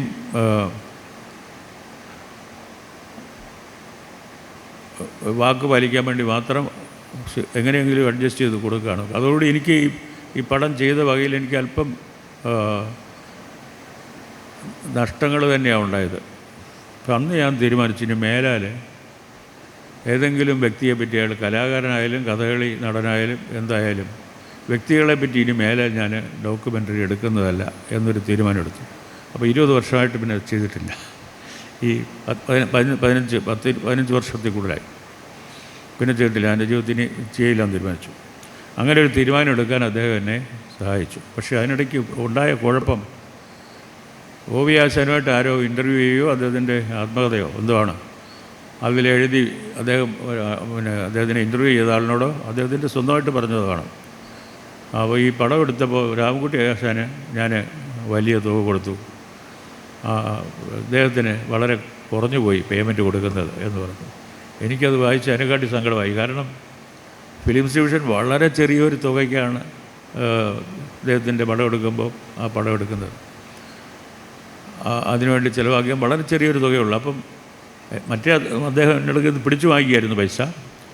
OV ആശാൻ അതൊന്നും ചെയ്തില്ല. എനിക്കുള്ളതുപോലെ ഞാൻ അദ്ദേഹത്തിന് കൊടുത്തു. അത് ഒരു പടം ഡോക്യുമെൻ്ററി ആയാലും ഫീച്ചർ ഫിലിമായൊക്കെ നമുക്ക് ആ പടത്തിനൊരു ബഡ്ജറ്റുണ്ട്. അതനുസരിച്ചാണ് എല്ലാവർക്കും പേയ്മെൻറ്റ് കൊടുക്കുന്നത്, ആർക്കും കൊടുക്കാതിരിക്കുകയില്ല. അപ്പോൾ അങ്ങനെ OV ആശാൻ ഒരു വലിയ തെറ്റിദ്ധാരണ ഉണ്ടായി. എന്നെപ്പറ്റി പടം എടുത്തിട്ട് ഇത്രയും കുറച്ച് തന്നു, അതേസമയം അദ്ദേഹത്തിനെ പറ്റി പടം എടുത്തപ്പോൾ വലിയ തുക കൊടുത്തു എന്ന് പറഞ്ഞു. OV ആശാന് സത്യം അറിഞ്ഞുകൂടാ, എൻ്റെ നിന്ന് പിടിച്ചു വാങ്ങിച്ചതാണ് ആ പൈസ എന്ന് മാത്രമല്ല, എനിക്ക് അതിലുണ്ടായ നഷ്ടം എനിക്ക് താങ്ങാവുന്ന നഷ്ടമായിരുന്നില്ല. ഒരു അത്ഭുതം നടന്നത്, അതിൻ്റെ 2 മാസത്തിനുള്ളിൽ എനിക്ക് ഫാൽക്കെ അവാർഡ് വന്നു. ഫാൽക്കെ അവാർഡ് വന്നത് 2,00,000 രൂപയായിരുന്നു. ഞാൻ പറഞ്ഞ എനിക്ക് കൊടുക്കേണ്ടി വന്ന പൈസ ഫാൽക്കെ അവാർഡായിട്ട് കിട്ടി. അങ്ങനെയാണ് ഞാൻ അതിൻ്റെ കടത്തിൽ നിന്ന് മോചിതനായത്. എന്തായാലും OV ആശാനുമായിട്ട് ആ സമയത്ത് ആ സിനിമ, ആ ഡോക്യുമെൻ്ററി ചെയ്യാൻ കഴിഞ്ഞത് എനിക്ക് വളരെ, നേരത്തെ പറഞ്ഞാൽ വളരെ ചാരിതാർത്ഥ്യമുണ്ട്. എന്ന് മാത്രമല്ല, ഞാൻ രാമൻകുട്ടി ആശാനോട് പറഞ്ഞു, ഞാൻ എൻ്റെ വീട് എൻ്റെ അപ്പൂപ്പന്മാരുടെ കാലം മുതൽ തന്നെ കളിയോഗം നടത്തിയിരുന്ന ഒരു കുടുംബമാണ്. കഥകളിക്കാർക്കൊക്കെ ഞങ്ങൾ കൊടുത്തിട്ടേ ഉള്ളൂ. അവരുടെ എക്സ്പ്ലോയിറ്റ് ചെയ്തിട്ട് നമ്മളൊന്നും ഇങ്ങോട്ട് വാങ്ങിച്ചിട്ടില്ല. നമ്മുടെ താല്പര്യം കൊണ്ടാണ് ഇതൊക്കെ ചെയ്തിട്ടുള്ളത്. ചെങ്ങന്നൂരാശാൻ ഉൾപ്പെടെയുള്ളവർ ചെങ്ങന്നൂരാശാനെ പറ്റി ഡോക്യുമെൻ്ററി എടുക്കുമ്പം അദ്ദേഹം എന്നോട് പറഞ്ഞു, ഞാൻ ഇടപെടുന്ന 3-ാം തലമുറയാണിത് എന്ന് പറഞ്ഞ് എന്നെ കെട്ടിപ്പിടിച്ചു. എന്ന് മാത്രമല്ല, പടത്തിൻ്റെ ഷൂട്ടിംഗ് കഴിഞ്ഞ ദിവസം വലിയ സദ്യ ഞങ്ങൾക്കെല്ലാം വീട്ടിൽ. അത് ഒരു നിറഞ്ഞ കലാകാരന്. അപ്പോൾ അങ്ങനെയൊക്കെയുള്ള അനുഭവങ്ങളാണ് എനിക്ക്. നല്ല അനുഭവം ഇല്ലാതില്ല, നല്ല അനുഭവങ്ങളുണ്ട്. ഗോപിയാശാനും വളരെ വളരെ ഹൃദ്യമായിട്ടുള്ള രീതിയിലാണ് നമ്മളിവിടെ പെരുമാറിയിട്ടുള്ളത്. പക്ഷേ അവർക്ക് പലപ്പോഴും അവർക്ക് നമ്മളെന്താണ് ചെയ്യുന്നുള്ളതിനെ പറ്റി ഒരു ധാരണയില്ല. അതുകൊണ്ടാണ് ആരോ പറഞ്ഞു കൊടുത്താണ് ഒരുപാട് പൈസ ഉണ്ടാക്കുന്നത് നിങ്ങളെപ്പറ്റി ഡോക്യുമെൻ്ററി എടുത്തിട്ട് എന്ന് പറഞ്ഞിട്ട് ആണ്. ആ തെറ്റിദ്ധാരണയിലാണ് അവർ ഇതുണ്ടാകുന്നത്. അപ്പോൾ ഇന്ന് എൻ്റെ കുട്ടിക്കാലത്തൊക്കെ ഞാൻ പറഞ്ഞു വന്നപ്പോൾ എൻ്റെ അമ്മയുടെ മടിയിലിരുന്ന് കഥകളി കണ്ട് വളർന്ന ഒരാളാണ് ഞാൻ. പക്ഷേ ഒരു സമയം ഞാൻ സ്കൂളിലൊക്കെ പോകുന്ന ഹൈസ്കൂളൊക്കെ ആവുന്ന ഒരു കാലം ബന്ധപ്പെടുത്തേക്കും ഈ കഥകളി എന്നൊക്കെ പറയുന്ന കലകളോട് വലിയൊരു ആഭിമുഖ്യം അങ്ങ് കുറഞ്ഞിട്ട് ആധുനിക നാടകവേദിയായി നമ്മുടെ ശ്രദ്ധ. അപ്പോൾ മലയാളത്തിലാണെങ്കിൽ 50-കൾ എന്നൊക്കെ പറഞ്ഞാൽ 50-കൾ 60-കൾ എന്നൊക്കെ പറഞ്ഞു കഴിഞ്ഞാൽ നാടകത്തിൻ്റെ ഏറ്റവും പുഷ്കലകാലമാണ്. എൻ കൃഷ്ണപിള്ളയും KT മുഹമ്മദും പിന്നെ തോപ്പിൽ വാസിയും ഇങ്ങനെ SL സദാനന്ദൻ ഇങ്ങനെയുള്ള ഒരുപാട് നാടകകൃത്തുക്കൾ രംഗപ്രവേശനം ചെയ്യുന്ന ഒരു കാലമാണ്. സ്വാഭാവികമായിട്ട് ആ ഒഴുക്കിലേക്ക് പെട്ടൊഴുകി. എന്നിട്ടാണ് നാടകം പോയി, അത് കഴിഞ്ഞ് സിനിമയിൽ കയറി, സിനിമയും കഴിഞ്ഞ് സിനിമയായിട്ട് ബന്ധപ്പെട്ട് തിരിച്ച് നാട്ടിലെത്തിയപ്പോൾ ഞാൻ തിരിച്ചു പിടിച്ചതാണ് കഥകളിയെ. കാരണം കഥകളി ഒരുമാതിരി കലാരൂപങ്ങളൊക്കെ എനിക്ക് കാണാനുള്ള അവസരം ഉണ്ടായിട്ടുണ്ട്. ഇപ്പം ജപ്പാനിലെ പിന്നെ നോയും കബൂക്കിയും ഒക്കെ ആയിട്ടാണ് പലപ്പോഴും നമ്മൾ ഈ കഥകളിയും കൂടിയാട്ടത്തെയൊക്കെ കമ്പയർ ചെയ്യുന്നത്. യാതൊരു തരത്തിലുള്ള താരതമ്യവും ഇല്ല. ഒരു ബന്ധം പോലും പറയാൻ ഒക്കത്തില്ല തമ്മിൽ. കാരണം കാബൂക്കി എന്ന് പറയുന്ന തിയേറ്റർ ഈ ഒരു തണുപ്പ് കാലം ഒരു ശൈത്യത്തിൻ്റെ ആധിക്യം കാണിക്കണമെങ്കിൽ ആ സ്റ്റേജ് മുഴുവനും അങ്ങോട്ടും ഒരു ശൈത്യത്തിൻ്റെ വലിയൊരു തെരുവ് തന്നെ സ്റ്റേജിൽ നമ്മൾ കാണുക. വലിയ സ്പെക്ടക്കിളാണ്, വലിയ കാഴ്ചയാണ്. ആ രീതിയിൽ ഒരു ബന്ധമില്ല ആ തിയേറ്ററിന്. അത് കാബൂക്കിയാണെന്ന് നോ തിയേറ്ററാണെന്നുണ്ടെങ്കിൽ അവിടെയും ഈ നമ്മുടെ കൂടിയാട്ടത്തിൻ്റെ സോഫിസ്റ്റിക്കേഷനോ അതിൻ്റെ രീതികളോ ഒന്നും അല്ല കാബൂക്കിയുടെ ഉള്ളത്.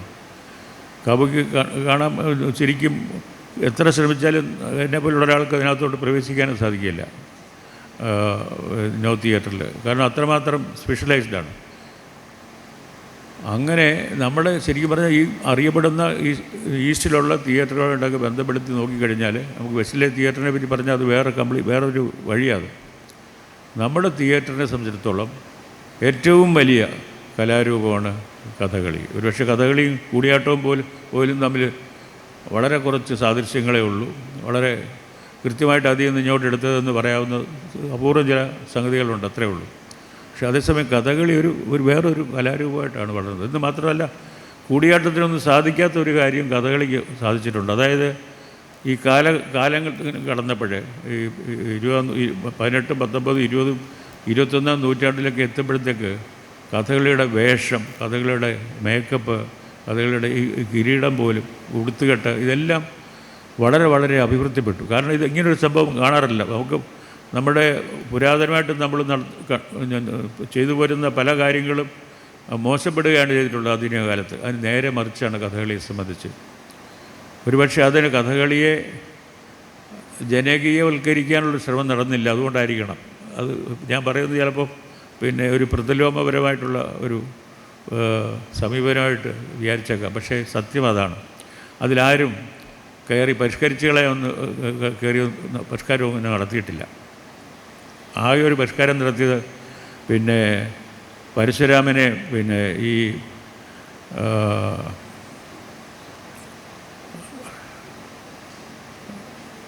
വേഷം കെട്ടിച്ച് ഇതെല്ലാം വെച്ച് കളഞ്ഞിട്ട് ഈ നമ്മുടെ നാട്ടിലൊരു കലാരൂപം ഉണ്ടായിരുന്നല്ലോ ഇവരെ കൊണ്ടുനടന്ന്,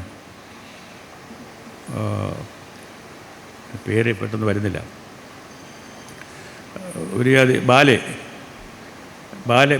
ബാലെ പോലെ ഒരു പരശുരാമൻ്റെ വേഷമൊക്കെ കളഞ്ഞ് അദ്ദേഹത്തിനെ ഈ താറൊക്കെ ഉടുപ്പിച്ചിട്ട് അങ്ങനെ ഒരു വേഷപരിഷ്കാരം മാത്രമേ ശരിക്കും പറഞ്ഞ കഥകളിയിൽ മോശമായിട്ട് തോന്നിയിട്ടുള്ളൂ. അല്ലെങ്കിൽ കഥകളി വളരെ വളരെ പിന്നെ അതിൻ്റെ സൗന്ദര്യാത്മകതയിലൊക്കെ ഒരുപാട് നല്ല കാര്യങ്ങൾ നടന്നിട്ടുള്ള ഒരു അരങ്ങാണ്. ഗോപിയാശാൻ എൻ്റെ കുട്ടിക്കാലത്തൊക്കെ ഞങ്ങളൊക്കെ കുട്ടികളായിരിക്കുമ്പോൾ പിന്നെ വലിയവരും ഒക്കെ പറയും, ഓ കൃഷ്ണൻ നായരും കലാമണ്ഡലം പിന്നെ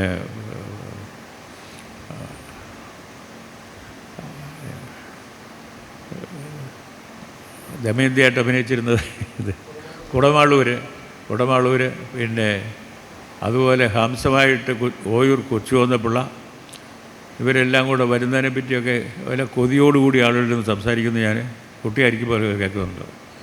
ഇന്നിപ്പോഴ് കഥകളിയിലെ യഥാർത്ഥ സ്റ്റാർ എന്ന് പറയുന്നത്, ഒരു താരം എന്ന് പറയുന്നത് ശ്രീ ഗോപിയാണ്.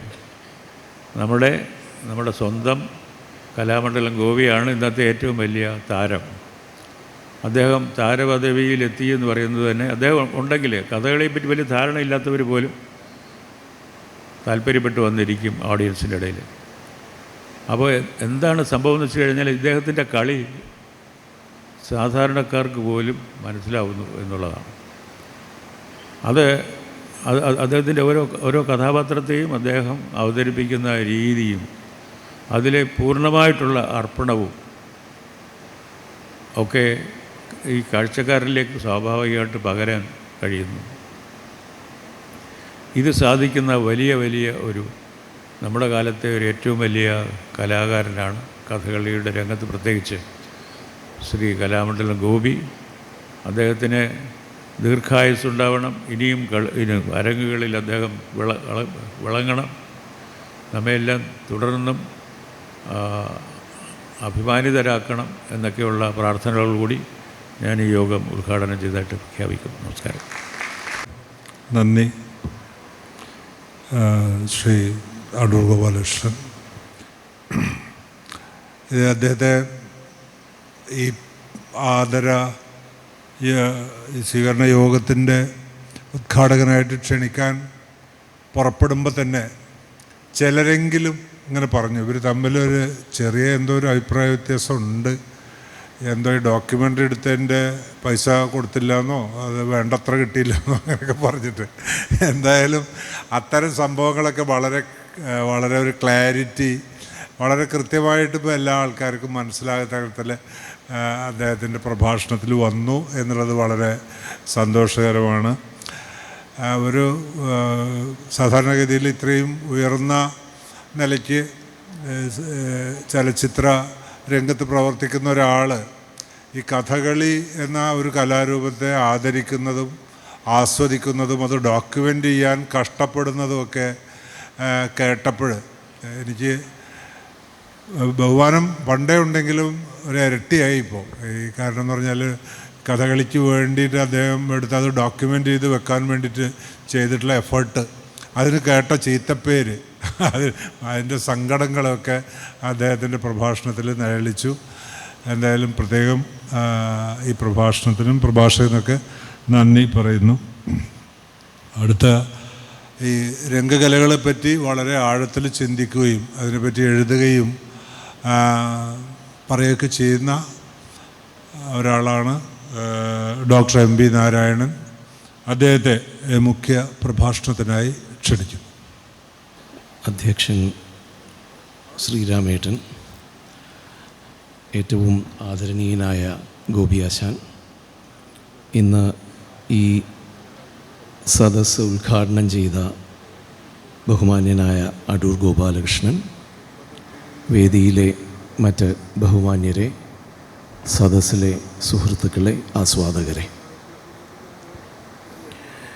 ഈയൊരു സദസ്സിന് രണ്ട് തരത്തിലുള്ള ഔചിത്യങ്ങളാണ് ഞാൻ അവിടെ ഇരിക്കുമ്പോൾ എനിക്ക് തോന്നിയത്.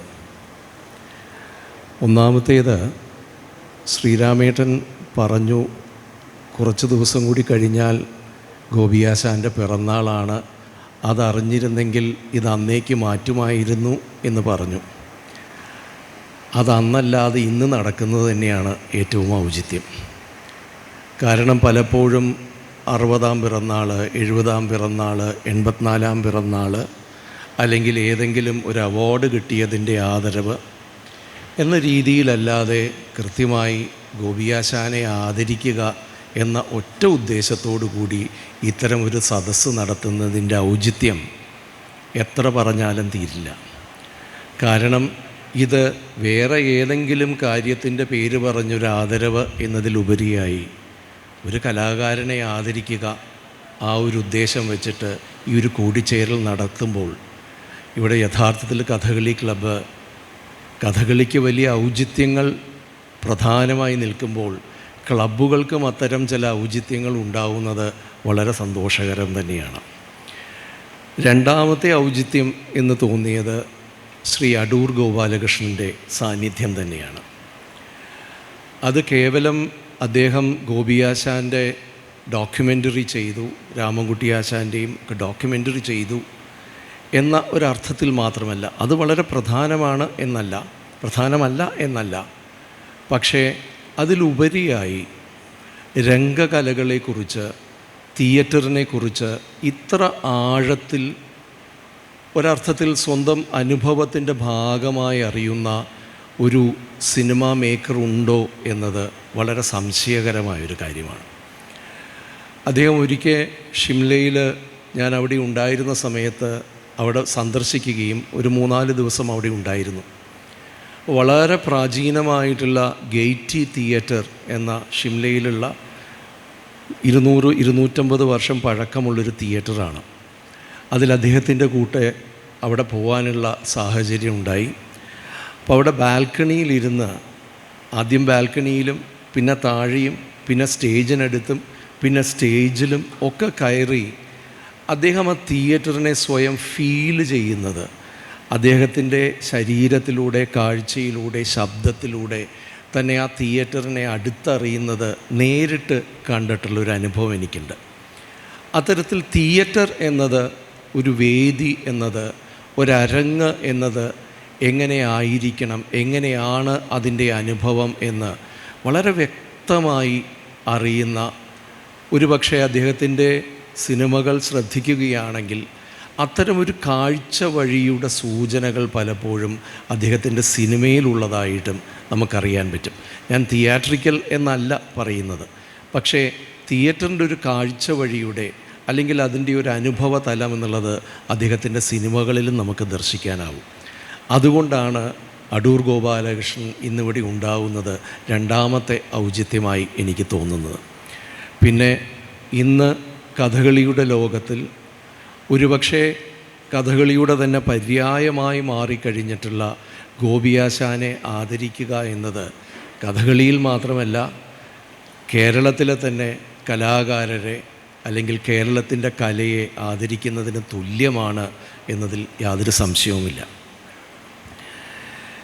ഗോപിയാശാനെക്കുറിച്ച് പറയുകയാണെങ്കിൽ, ഗോപിയാശാൻ മുമ്പിലിരിക്കുമ്പോൾ ഇത് പറയൽ എളുപ്പമല്ല. ചിലപ്പോൾ അതിനുശേഷം ചീത്ത കേൾക്കേണ്ടി വരുമോ എന്നുള്ള നല്ല ഭയമുണ്ട്. പക്ഷേ ഗോപിയാശാനെക്കുറിച്ച് പറയുമ്പോൾ പ്രധാനപ്പെട്ട 1-2 കാര്യങ്ങൾ സൂചിപ്പിക്കാതിരിക്കാൻ പറ്റില്ല എന്ന് തോന്നുന്നു. കഥകളി പോലെയുള്ള കലാരൂപങ്ങളിൽ നമ്മൾ പാരമ്പര്യ കലകളെന്നോ അല്ലെങ്കിൽ മറ്റ് ചില ഭാഷണങ്ങൾ, ക്ലാസിക്കൽ, നിയോ ക്ലാസിക്കൽ കലകളെന്നോ ഒക്കെ പറയുന്ന കലാരൂപങ്ങളിൽ അവയുടെ ഏറ്റവും പ്രധാനപ്പെട്ട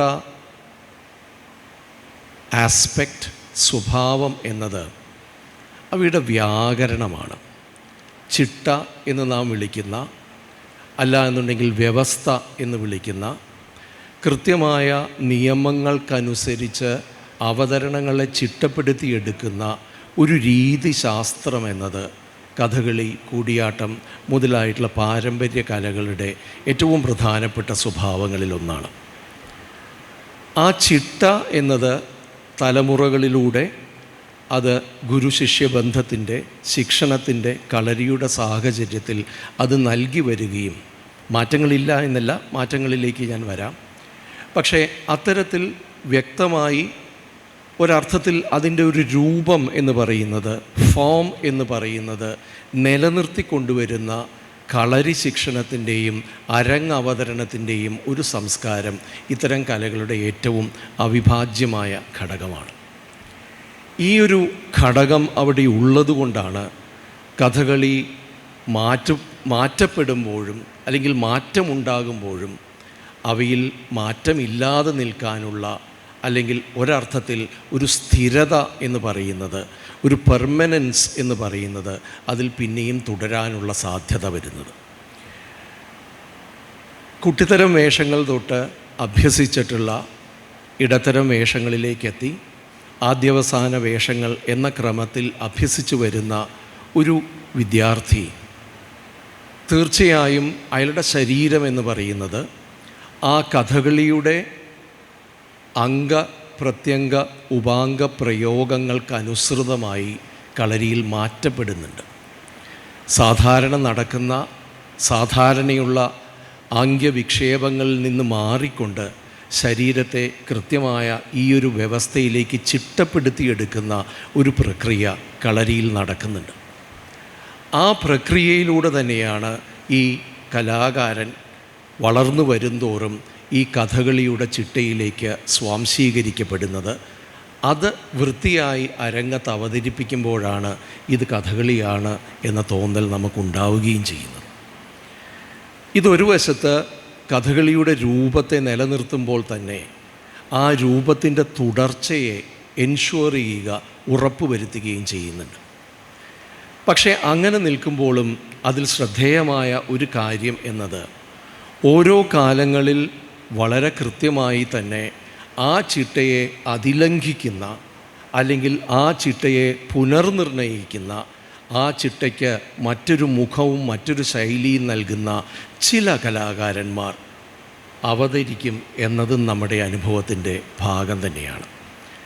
അത്തരമൊരു ഉദാഹരണം പറയുകയാണെങ്കിൽ പട്ടിക്കാന്തൊടി രാവുണ്ണിമേനോൻ, അതിനുശേഷം കൃഷ്ണൻ നായർ, രാമൻകുട്ടി നായർ, കലാമണ്ഡലം ഗോപിയാശാൻ വരെ എത്തി നിൽക്കുന്ന വടക്കൻ കളരിയുടെ ഭാഗമായിട്ട് പറയുകയാണെങ്കിൽ ഇത്തരമൊരു പരമ്പര നമുക്ക് കാണാൻ കഴിയുന്നുണ്ട്.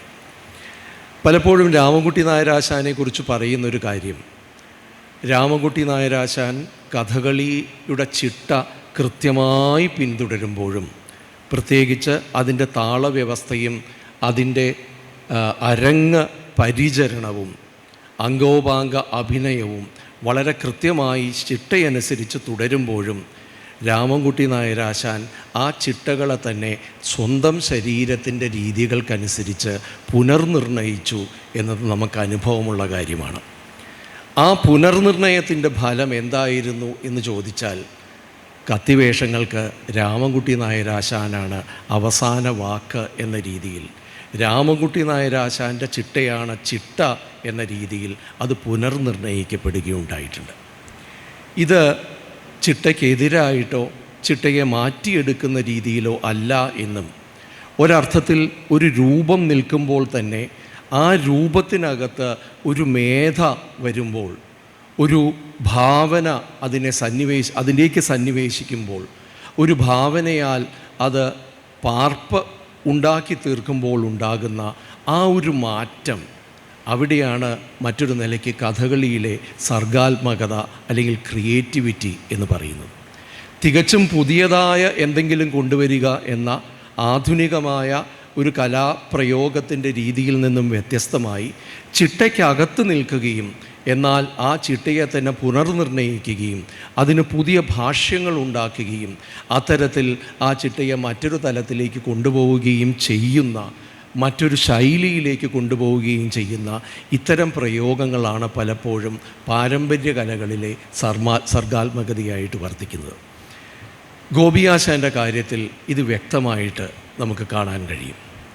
പത്മനാഭൻ നായർ ആശാൻ്റെ കളരിയിൽ വളരെ ചിട്ടയോടുകൂടി അഭ്യസിക്കുകയും രാമൻകുട്ടി നായരാശാൻ്റെ കളരിയിലും ഉണ്ടായിട്ടുണ്ട്. പക്ഷെ പത്മനാഭൻ നായരാശാൻ്റെ കളരിയിൽ വളരെ ചിട്ടയോടുകൂടി അഭ്യസിക്കുകയും പച്ചവേഷങ്ങളിൽ തന്നെ വളരെ കൃത്യമായി അഭ്യസിക്കുകയും ചെയ്ത് കലാമണ്ഡലത്തിൻ്റെ ജൂനിയർ ട്രൂപ്പ് എന്നത് ആ കാലത്ത് പത്മനാഭൻ നായരാശാൻ്റെയും കിള്ളിമംഗലം വാസുദേവൻ നമ്പൂതിരിപ്പാടിൻ്റെയും ഒക്കെ ശ്രമഫലമായി ഉണ്ടായ ജൂനിയർ ട്രൂപ്പ് രൂപീകൃതമായപ്പോൾ കേരളത്തിലുടനീളം കേരളത്തിന് പുറത്തും ഗോപിയാശാൻ്റെ വേഷങ്ങൾ വന്നപ്പോൾ ഒരുപക്ഷെ അന്നുണ്ടായിരുന്ന സീനിയർ കലാകാരന്മാരെക്കാൾ കഥകളിയുടെ പര്യായമായി മാറാൻ കലാമണ്ഡലം ഗോപിയാശാനെ അത് സഹായിക്കുകയാണ് ഉണ്ടായത്. ഗോപിയാശാൻ്റെ അരങ്ങ് പ്രവൃത്തി നോക്കുകയാണെങ്കിൽ 2 കാര്യങ്ങൾ നമുക്ക് ശ്രദ്ധിക്കാൻ കഴിയും. ഒന്ന്, ചിട്ടപ്പെട്ട കോട്ടയം കഥകൾ പോലെയുള്ള അവതരണങ്ങളിൽ അദ്ദേഹം വളരെ കൃത്യമായി കളരി ചിട്ടയ്ക്ക് അനുസരിച്ച് തന്നെ അരങ്ങത്ത് കാര്യങ്ങൾ അവതരിപ്പിക്കുമ്പോൾ, അതിൽ ആ കളരിച്ചിട്ടയ്ക്ക് അനുസരിച്ച് തന്നെ അവതരിപ്പിക്കുമ്പോഴും ബ്രഹ്മസൃഷ്ടിയുടെ ഒരു അനുഗ്രഹം അദ്ദേഹത്തിനുണ്ട്. അദ്ദേഹത്തിൻ്റെ ഉയരവും കൈകാലുകളുടെ നീളവും മറ്റ് കലാകാരന്മാർക്ക് ആർക്കും സൃഷ്ടിക്കാൻ കഴിയാത്ത ഒരു പ്രത്യേക തരത്തിലുള്ള ഒരു വ്യൂഹം എന്ന് പറയട്ടെ, അരങ്ങിൻ്റെ ഒരു അർത്ഥത്തിൽ ഈ അംഗോപാംഗങ്ങളുടെ ഒരു വ്യൂഹം സൃഷ്ടിക്കുന്നതിലൂടെ വളരെ സവിശേഷമായ ഒരു ഇംപ്രഷൻ, വളരെ സവിശേഷമായ ഒരു അവതരണ സംസ്കാരം അദ്ദേഹത്തിൻ്റെ ശരീരത്തിൽ നിന്ന് വരുന്നുണ്ട്. ഞാൻ ഒരിക്കൽ ആലോചിച്ചിട്ടുള്ളൊരു കാര്യമാണ്, അത് മുമ്പ് കാറൽമണ്ണ വച്ച് പറയലും ഉണ്ടായിട്ടുണ്ട്. ഒരു താളവട്ടം അല്ലെങ്കിൽ ഒരു പ്രത്യേക താള വ്യവസ്ഥയ്ക്കകത്ത് 5 അടി 6 ഇഞ്ച് ഉയരമുള്ള ഒരു കലാകാരൻ കൈയെടുത്ത് ഇങ്ങനെ ചെയ്യുമ്പോൾ അതേ താളവട്ടത്തിനകത്ത് ഗോപിയാശാൻ കുറേയും കൂടി ദീർഘമായ കൈ വെച്ച് ചെയ്യുമ്പോൾ ഇത് രണ്ടും 2 പ്രതീതിയാണ് ജനിപ്പിക്കുന്നത്. ഒരുപക്ഷെ മറ്റൊരു കലാകാരന് സാധ്യമല്ലാത്ത പോലെയുള്ള ചടുലതയോ അല്ലെങ്കിൽ ചില അവസരങ്ങളിൽ അതിൻ്റെ പതിഞ്ഞ കാലമോ ഗോപിയാശാൻ്റെ കൈകളിൽ നിന്നും കാലുകളിൽ നിന്നും ശരീരത്തിൽ നിന്നും ഒരുപക്ഷെ സാധാരണ അതുവരെ ഉണ്ടായിരുന്ന കഥകളി കലാകാരന്മാരുടെ ശരീരവ്യവസ്ഥയ്ക്ക് അപ്പുറം പോകുന്ന ഒരു ശരീരവ്യവസ്ഥ ഉണ്ടായതുകൊണ്ട് തന്നെ ഗോപിയാശാനെ സൃഷ്ടിക്കാൻ കഴിഞ്ഞിട്ടുണ്ട് എന്ന് തോന്നുന്നു. ആ തരത്തിൽ ചിട്ടപ്പെട്ട വേഷങ്ങൾ തന്നെ, പച്ച വേഷങ്ങൾ തന്നെ ഗോപിയാശാൻ്റെ കൈകളിൽ മറ്റൊരു ഇഡിയം ആയിട്ട്, മറ്റൊരു ശൈലിയായിട്ട് നമുക്ക് മാറുന്നത് കാണാൻ കഴിയും.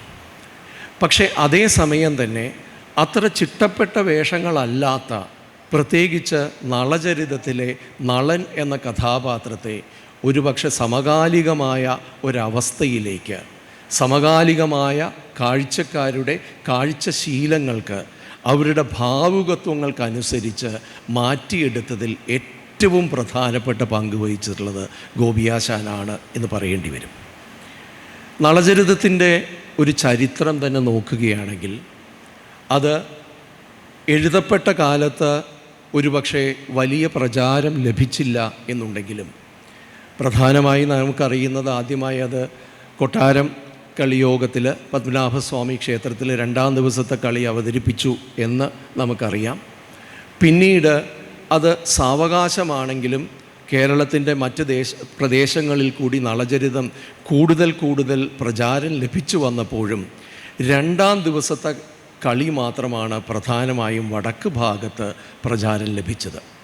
അതിൻ്റെ ഫലമായി തന്നെ 2-ാം ദിവസം കളരികളിൽ അഭ്യസിപ്പിക്കുകയും ചെയ്തിരുന്നു. അതിനെക്കുറിച്ചുള്ള ചില വിവാദങ്ങളൊക്കെ ഉണ്ട്, അതിലേക്ക് പോവാതിരിക്കുകയാണ് നല്ലത്.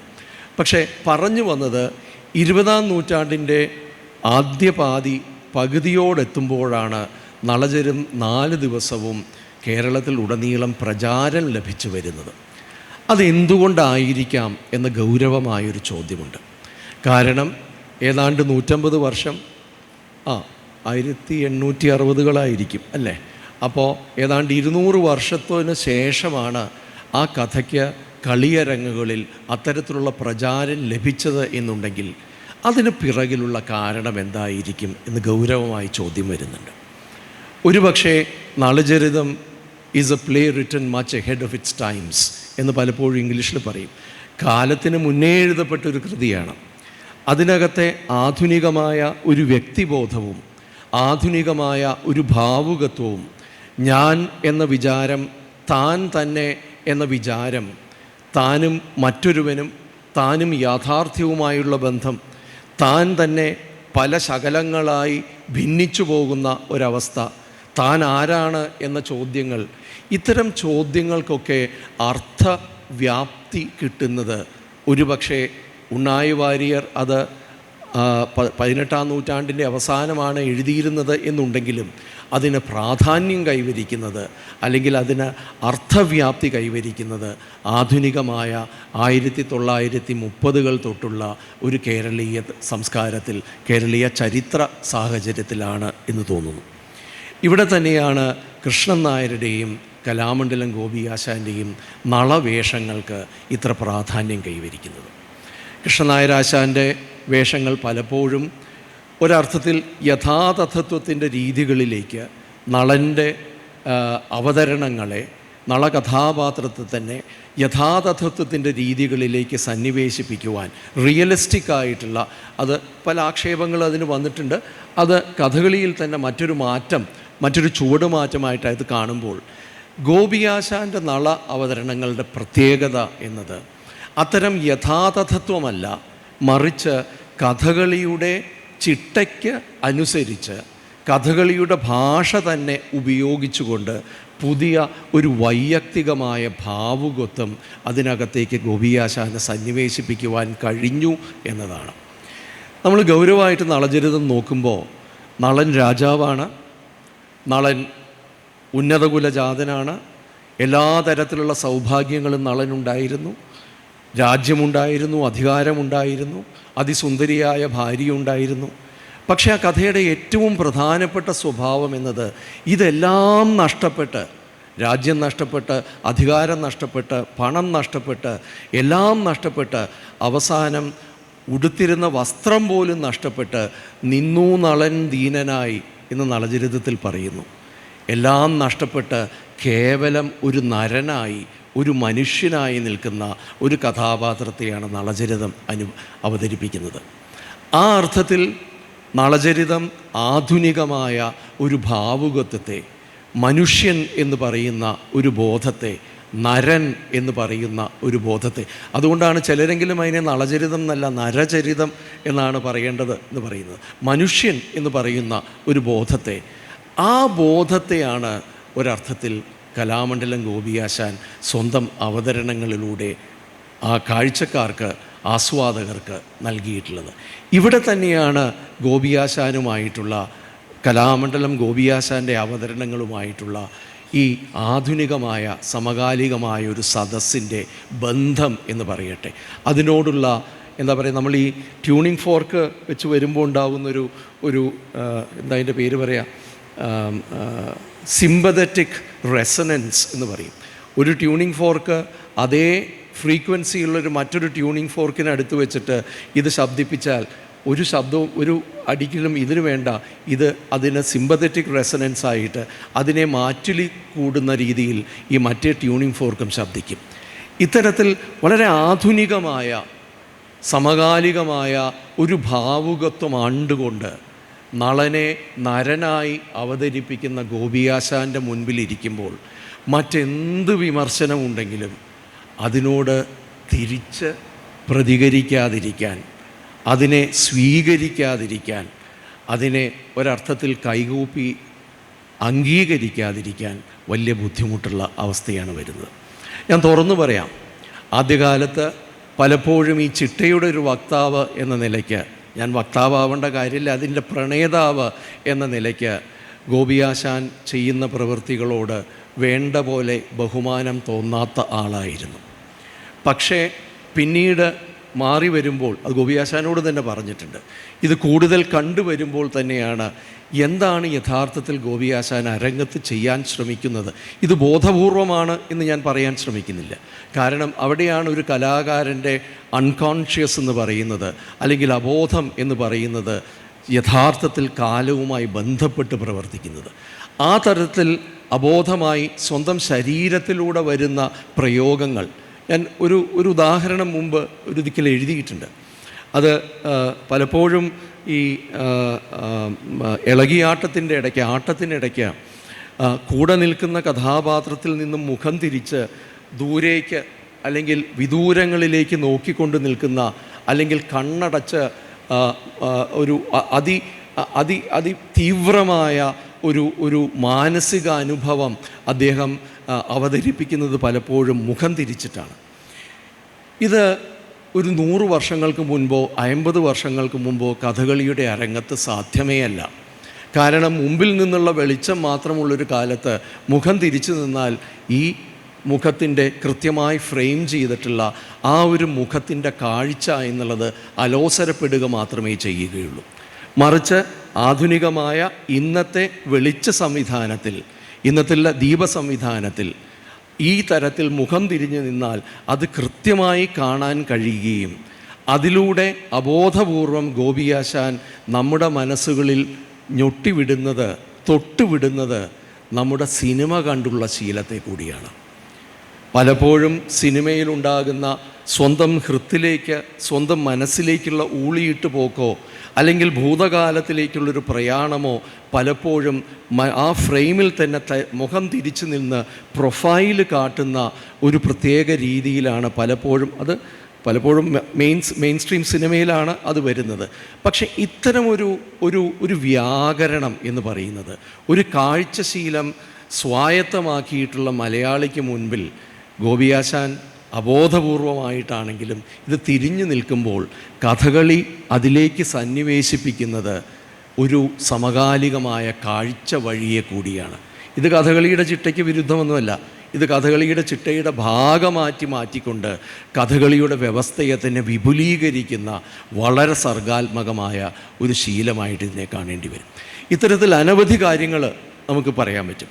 പ്രത്യേകിച്ച് താളവുമായി കൂടിച്ചേർന്നുകൊണ്ടുള്ള, ഉണ്ണികൃഷ്ണൻ ഇവിടെ ഇരിക്കുന്നുണ്ട്, താളവുമായി കൂടിച്ചേർന്നുകൊണ്ട് താളത്തെ തന്നെ അഭിനയത്തിൻ്റെ ഭാഗമായി സംക്രമിപ്പിക്കുന്ന, താളത്തിൻ്റെ ബലം എന്ന് പറയുന്നത്, ചെണ്ടയുടെയും മദ്ദളത്തിൻ്റെയും ബലം എന്നത് സ്വന്തം പ്രവൃത്തിയുടെ മുദ്ര വിടുന്ന സമയത്ത് അല്ലെങ്കിൽ ഓരോ പ്രവൃത്തിക്കും അതിൻ്റെ പിൻബലം സ്വീകരിച്ചുകൊണ്ട്, അതില്ലെങ്കിൽ ദേഷ്യം വരികയും ചെയ്യും, ആ പിൻബലം സ്വീകരിച്ചുകൊണ്ട് ഇത് എന്താ പറയുക, ഇത് സമഞ്ജസമായ ഒരവതരണമാക്കി പാട്ടിൻ്റെയും മേളത്തിൻ്റെയും ശരീരത്തിൻ്റെയും സമഞ്ജസമായ അവതരണമാക്കി മാറ്റിയെടുക്കുന്ന കൃത്യമായ കഥകളിയുടെ ചിട്ടയ്ക്കനുസരിച്ചിട്ടുള്ള പ്രയോഗത്തോടൊപ്പം തന്നെ ഇത്തരത്തിൽ ആന്തരികമായ ഒരു അനുഭവത്തെ, മനസ്സിൻ്റെ വ്യാപാരത്തെ സ്വന്തം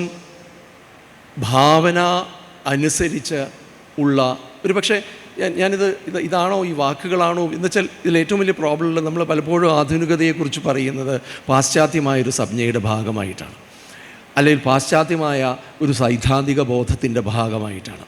നളചരിതം അത്തരമൊരു ബോധത്തിൻ്റെ ഭാഗമായേ അല്ല ഉണ്ടായത്. മറിച്ച് ഇവിടെയുള്ള ഒരു സാഹചര്യത്തിൽ വളരെ വ്യത്യസ്തമായൊരു വ്യക്തിവിചാരത്തിൻ്റെ സാധ്യത തുറന്നുകൊണ്ട് ആലോചിക്കണം.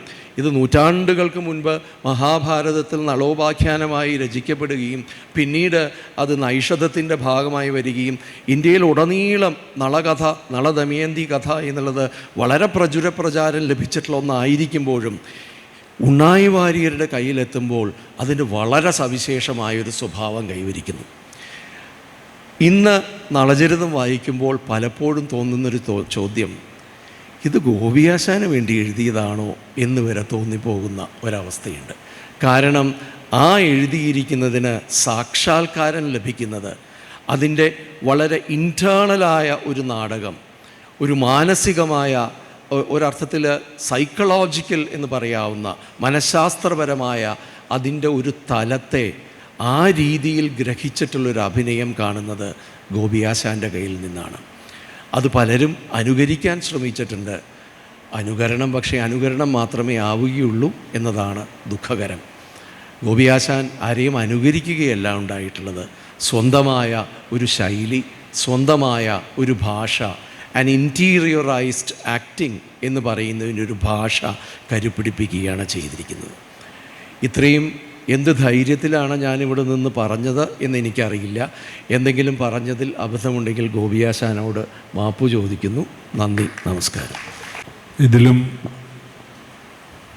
വിശദമായും ഗംഭീരമായും മറ്റൊരു പ്രഭാഷണം ഗോപിയാശാനെ പറ്റി പറയാനില്ല എന്ന് തോന്നി നാരായണ മാഷ് ഇത് പറഞ്ഞു കേട്ടപ്പോൾ.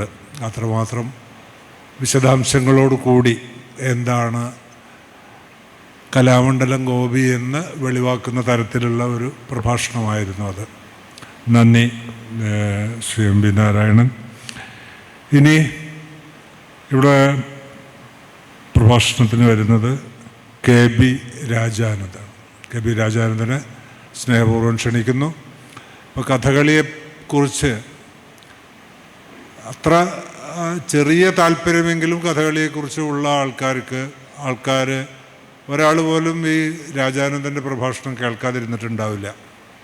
കാരണം അത് ഏത് വശത്തെക്കുറിച്ചാണെങ്കിലും, ഇപ്പോൾ അതിൻ്റെ ആഹാരത്തെക്കുറിച്ചാണെങ്കിലും, ചുട്ടിയെക്കുറിച്ചാണെങ്കിലും, വേഷത്തെക്കുറിച്ചാണെങ്കിലും, കഥയെക്കുറിച്ചാണെങ്കിലും, അഭിനയത്തെക്കുറിച്ചാണെങ്കിലും, അങ്ങനെ സമഗ്രമായിട്ട് ഒരു കഥകളിയെപ്പറ്റി, കഥകളിയുടെ ഒരു വാക്ക് രൂപം, അതായത് അതിൻ്റെ പ്രഭാഷണ രൂപം തന്നെയാണ് രാജാനന്ദൻ. രാജാനന്ദനേക്കാളും കഥകളിയെപ്പറ്റി പറയാൻ വേറൊരു ജനകീയ പ്രഭാഷകനില്ല നമുക്ക്.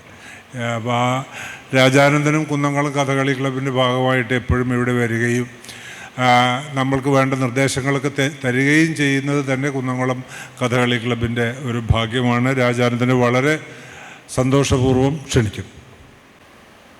ബഹുമാനായ ശ്രീരാമേട്ടൻ, സമാരാധ്യനായ ശ്രീ അടൂർ ഗോപാലകൃഷ്ണൻ, സാക്ഷാൽ പത്മശ്രീ കലാമണ്ഡലം ഗോപിയാശാൻ, M V Narayanan, K C Narayanan ഉൾപ്പെടെ വേദിയിലും എൻ്റെ മുന്നിലുമുള്ള പ്രിയപ്പെട്ടവരെ, ഗോപിയാശാനെക്കുറിച്ച് എന്തെങ്കിലും സംസാരിക്കുക എന്ന് പറയുന്നത് തീർച്ചയായും വാക്കുകൾ കൊണ്ട് ഒരു ഈശ്വര പൂജ ചെയ്യുന്ന, ഒരു മനസ്സംതൃപ്തി നൽകുന്ന ഒരനുഭവം തന്നെയാണ്. വേദിയിൽ അദ്ദേഹത്തെക്കുറിച്ച് പറയാനായി കയറി വരുമ്പോൾ പലപ്പോഴും ഒരു മുദ്ര കാണിക്കാറുണ്ട്, വേണ്ട, വല്ലാതെ പറയണ്ട. അതിലൊരു സങ്കോചമുണ്ട്. ആശാൻ കേൾക്കുകയാണ് പറയേണ്ടി വരുന്നത്. അപ്പോൾ അല്പം വിമർശനാത്മകമായി ചിലത് പറയാം എന്ന മോഹത്തോടെയാണ് ഞാൻ ഇന്നിവിടെ നിൽക്കുന്നത്. ഒരു കാര്യം തീർച്ചയാണ്, കഥകളിയുടെ ഒരു ഭാഗധേയത്തെ 3 തലത്തിൽ സ്വാധീനിച്ച വ്യക്തി എന്ന രീതിയിലായിരിക്കും കലാമണ്ഡലം ഗോപി ചരിത്രത്തിൽ അടയാളപ്പെടുക എന്ന് എനിക്ക് തോന്നിയിട്ടുണ്ട്. അതിലൊന്ന് പ്രേക്ഷക രുചി തന്നെയാണ്. ഇപ്പോൾ എനിക്കിപ്പോൾ 65 വയസ്സ് തികയുന്ന ദിവസം കൂടിയാണ്. 65 വയസ്സിനുള്ളിൽ ഒരു 15 വയസ്സ് കഴിഞ്ഞ ഒരു 50 കൊല്ലവും കൃത്യമായി കളിയരങ്ങിൽ ഉണ്ടായിരുന്നെങ്കിൽ, കളിയരങ്ങിലേക്ക് എന്നെ മാത്രമല്ല എൻ്റെ തലമുറയെ ആകർഷിച്ച ഏറ്റവും മൗലികമായ വിഭവം എന്തായിരുന്നു എന്ന് ചോദിച്ചാൽ, കലാമണ്ഡലം ഗോപിയാശാൻ്റെ വേഷം മാത്രം ഭ്രമിച്ച് കളി കണ്ടു തുടങ്ങിയത് ഞാൻ മാത്രമല്ല, ഇവിടെ കൂടിയിരിക്കുന്നതിൽ എൻ്റെ പ്രായക്കാരൊക്കെ അങ്ങനെ ആയിരിക്കും എന്ന കാര്യത്തിൽ ഒരു തർക്കമില്ല. നേരത്തെ ശ്രീ നാരായണൻ സൂചിപ്പിച്ചതുപോലെ തന്നെ അഭിരുചി നിർണ്ണയിക്കും, എങ്ങനെയാണ് പച്ചവേഷമാകേണ്ടത്, എങ്ങനെയാണ് ശരീരം ഉപയോഗിക്കേണ്ടത് എന്നതിനൊക്കെ പറ്റി പുതിയ ചില സൗന്ദര്യ ബോധ്യങ്ങൾ നമ്മൾ രൂപപ്പെടുത്തിയെടുക്കുകയാണ്. ഇപ്പം കഴുത്ത് ഒന്നിങ്ങനെ പൊന്നിലേക്ക് വളഞ്ഞ് അപ്പോഴും കിരീടം വീഴാതെ സൂക്ഷിക്കുന്ന വൈദഗ്ധ്യം, അത് മറ്റൊരു വിഷയം. പഴയ തലമുറയിലെ ആളുകൾ പറ്റിച്ചു പിടിച്ചു മാത്രമായിരിക്കും കഴുത്ത് ഉപയോഗിക്കുക. ഇത് ചില ഘട്ടങ്ങളിൽ നെഞ്ഞത്തെ കൈയൊക്കെ വെച്ച് കഴുത്തൊക്കെ അല്പം പൊക്കും. അപ്പോൾ എന്തൊരു തീവ്രമായി ആ അനുഭവത്തെ, ആ ഭാവത്തെ അങ്ങോട്ട് നിർമ്മിക്കാനാകുന്നു. ഇത് പഴയ തലമുറക്കാർ കാണുമ്പോൾ ഒരു പക്ഷെ ആദ്യം ആ കഥകളിയുടെ ശീലങ്ങളിൽ നിന്നൊരു മാറ്റമായി തോന്നിയിട്ടുണ്ടാവാം. എൻ്റെ തലമുറക്കാർ ഇതാണ് കണ്ടേ, ഇതാണ് ശരി എന്ന ബോധ്യത്തിലാണ് കളിയുടെ ആസ്വാദകരോ ആരാധകരോ ഒക്കെ ആയി മാറുന്നത്. ഈ ആസ്വാദകൻ്റെ ഈ രുചിയെ നിർണയിച്ചു എന്നതിനോട് സമാന്തരമായി തന്നെ മറ്റ് കഥകളി പ്രയോക്താക്കളുടെ ശീലങ്ങളെയും സ്വാധീനിക്കുകയും നിർണയിക്കുകയും ചെയ്ത അതിൻ്റെ ഭാഗധേയത്തിൻ്റെയും വിധാതാവായി കലാമണ്ഡലം ഗോപി എന്ന ഒരു ശക്തി അവിടെ പ്രവർത്തിക്കുന്നതായി നമുക്ക് കാണാം. ഇപ്പോൾ ഗോപിയാശാന് ശേഷം പച്ചവേഷം ചെയ്യുന്ന നടന്മാർ, അല്ലെങ്കിൽ അദ്ദേഹം അരങ്ങിൽ കൈകാര്യം ചെയ്തിരിക്കുന്ന കഥാപാത്രങ്ങളെ രംഗത്ത് അവതരിപ്പിക്കുന്ന നടന്മാരെ രണ്ടായി തിരിക്കാം എന്നാണ് എനിക്ക് തോന്നുന്നത്. അതിൽ ഒരു വിഭാഗം കൃത്യമായി കലാമണ്ഡലം ഗോപിയെ അരങ്ങിൽ അറിഞ്ഞുകൊണ്ട് തന്നെ പകർത്തുക എന്ന ജോലി നിർവഹിച്ച് അതിൽ ആത്മസംതൃപ്തി അനുഭവിച്ച് നടക്കുന്ന കലാകാരന്മാർ. മറ്റൊരു വിഭാഗമുണ്ട്, അനുകരിക്കുകയല്ല എന്ന ഉറച്ച ബോധ്യത്തോടെ, സ്വന്തമായ വഴിയാണ് എന്ന മിഥ്യാബോധ്യത്തോടെ, സങ്കല്പത്തോടെ കലാമണ്ഡലം ഗോപിയാശാനെ അരങ്ങിൽ പകർത്തിക്കൊണ്ടിരിക്കുക. അരങ്ങിൽ പകർത്തുക എന്നത് ബോധപൂർവമോ അബോധപൂർവമോ ചെയ്യാത്ത മറ്റൊരു നടനും, ഇത് പല സന്ദർഭങ്ങളായി നമുക്കിപ്പോൾ പറയാം. ഇപ്പോൾ ഈര്യതെ എല്ലാം നേരെ എന്ന് കാണിക്കുമ്പോൾ പറയാം എന്ന് കാണിച്ച് പെട്ടെന്ന് തിരിയൽ ഉൾപ്പെടെ ചെയ്ത് എല്ലാം എന്ന മുദ്രയ്ക്ക് എഴുന്നേറ്റ് നിന്ന് ആ ഭാഗം അഭിനയിച്ചു തുടങ്ങാത്ത ഒരു 4-ാം ദിവസം വാക്കുപോലും ഇന്നില്ല. ഇതൊരു ഉദാഹരണം ഞാൻ പറഞ്ഞത്. അങ്ങനെ പല സന്ദർഭങ്ങളിലും ഇപ്പോൾ വരവിന്നെങ്ങു നിന്നിപ്പോൾ ഹരിമന്ദിരത്തിൽ നിന്നോ എന്നാൽ ആ വരവും ഹരിമന്ദിരവും കലാമണ്ഡലം ഗോപിയാശാൻ രൂപകൽപ്പന ചെയ്ത പുതിയ ഭാഷാപ്രയോഗത്തോടു കൂടിയല്ലാതെ അദ്ദേഹത്തിനെ തുടർന്ന് ഒരു നടനും അരങ്ങിൽ ചെയ്യാനാകുന്നില്ല എന്നതൊരു യാഥാർത്ഥ്യമാണ്. അപ്പോൾ ബോധപൂർവം പകർത്തുകയോ അബോധപൂർവമായി അനുകരിക്കുകയോ ചെയ്തുകൊണ്ടല്ലാതെ പുതിയ കാല നടന്മാർക്ക് ഈ പച്ചവേഷങ്ങൾ രംഗത്ത് ചെയ്യാനാകുന്നില്ല എന്ന മറ്റൊരു രീതിയിലുള്ള ഭാഗധേയ നിർണയം.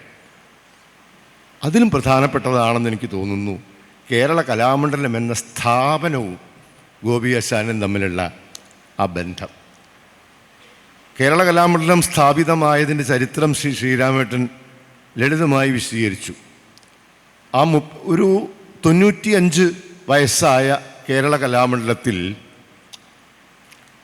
ഒരു കാര്യം തീർച്ചയാണ്, 15 വയസ്സായ ഒരു ബാലൻ അവിടെ പഠനത്തിന് വേണ്ടി, 15-ൽ താഴെ പ്രായമുള്ളൊരു ബാലൻ പഠനത്തിന് എത്തിയത് മുതൽ കലാമണ്ഡലം ഗോപി എന്ന ഒരു കേന്ദ്ര ബിന്ദുവിനെ ആധാരമാക്കിയാണ് ആ സ്ഥാപനത്തിൻ്റെ മുന്നേറ്റത്തിൻ്റെ ചരിത്രവും രൂപം കൊള്ളുന്നത് എന്നത് തിരിഞ്ഞു നിന്ന് നോക്കുമ്പോൾ നമുക്ക് ബോധ്യപ്പെടും. പല തരത്തിലാണ്. ചൊല്ലിയാട്ടത്തിൽ അദ്ദേഹം കലാമണ്ഡലത്തിൽ എടുക്കപ്പെടുന്നത് തന്നെ വലിയൊരു ചരിത്രമാണ്. മുഖത്ത് തേപ്പിക്കണ്ട, തേച്ചു നോക്കണ്ട എന്ന് മഹാകവി പറഞ്ഞു എന്നതൊക്കെ ഏവർക്കും അറിയാവുന്ന കാര്യങ്ങളാണ്. ചൊല്ലിയാട്ടത്തിൻ്റെ സന്ദർഭത്തിൽ ഈ ഗുരുനാഥൻ പഠിപ്പിക്കുന്നത് ചെയ്യാൻ അദ്ദേഹം കാണിക്കുന്ന നിഷ്കർഷയും ആ ചെയ്യുന്നതിലെ ഭംഗിയും കലാമണ്ഡലത്തിൽ ആകെ ചർച്ച ചെയ്യപ്പെടുന്നൊരു ഘട്ടം. ഒരു പക്ഷേ ഒരു നടനെ ഉത്തേജിപ്പിക്കുന്നതിന് ഈ പ്രോത്സാഹജനകമായ ഇത്തരം വാക്കുകൾ തീർച്ചയായിട്ടും സഹായിച്ചിട്ടുണ്ടാകാം. കർമ്മസിദ്ധിയെയും ആ ഇച്ഛാശക്തിയെയും ഒക്കെ ഒരേപോലെ സ്വാധീനിക്കുന്ന ഇത്തരം പ്രശംസാ വാക്കുകളുടെ ഒരു വലിയ പട്ടികയുണ്ട്. പത്മാശാൻ ചൊല്ലിയാടിച്ചു കഴിഞ്ഞാൽ കലാമണ്ഡലം ഗോപി ചൊല്ലിയാടുന്നത് കാണാൻ ജനൽക്കൽ വന്ന് നിൽക്കുന്ന സഹപാഠികളെക്കുറിച്ച് അദ്ദേഹത്തിൻ്റെ കൂടെ പഠിച്ച പലരും അനുസ്മരിച്ച് നമ്മൾ കേട്ടിട്ടുള്ളതാണ്.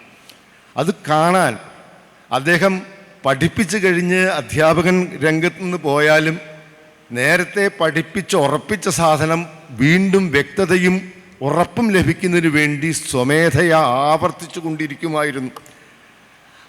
അതിന് പ്രേരിപ്പിച്ചിട്ടുണ്ടാവുക നന്നാവുന്നു എന്ന വാക്ക് കേട്ടപ്പോൾ ആ നന്നാവൽ നിലനിർത്താൻ വേണ്ടി കഠിനാധ്വാനം ചെയ്യാനുള്ളൊരു ബാധ്യത ശിരസിലേക്ക് കയറി വന്നിട്ടുണ്ടാകാം. അപ്പോൾ വീണ്ടും വീണ്ടും ആവർത്തിച്ച് ഉറപ്പിച്ച് മനസ്സിലും ശരീരത്തിലും ആ കളരി ഭാഷയെ ഉറപ്പിച്ചെടുത്തതിൻ്റെ ഒരു ഫലസിദ്ധി അത് കലാമണ്ഡലത്തിൻ്റെ പെരുമയായി പിന്നീട് മാറുകയാണ്.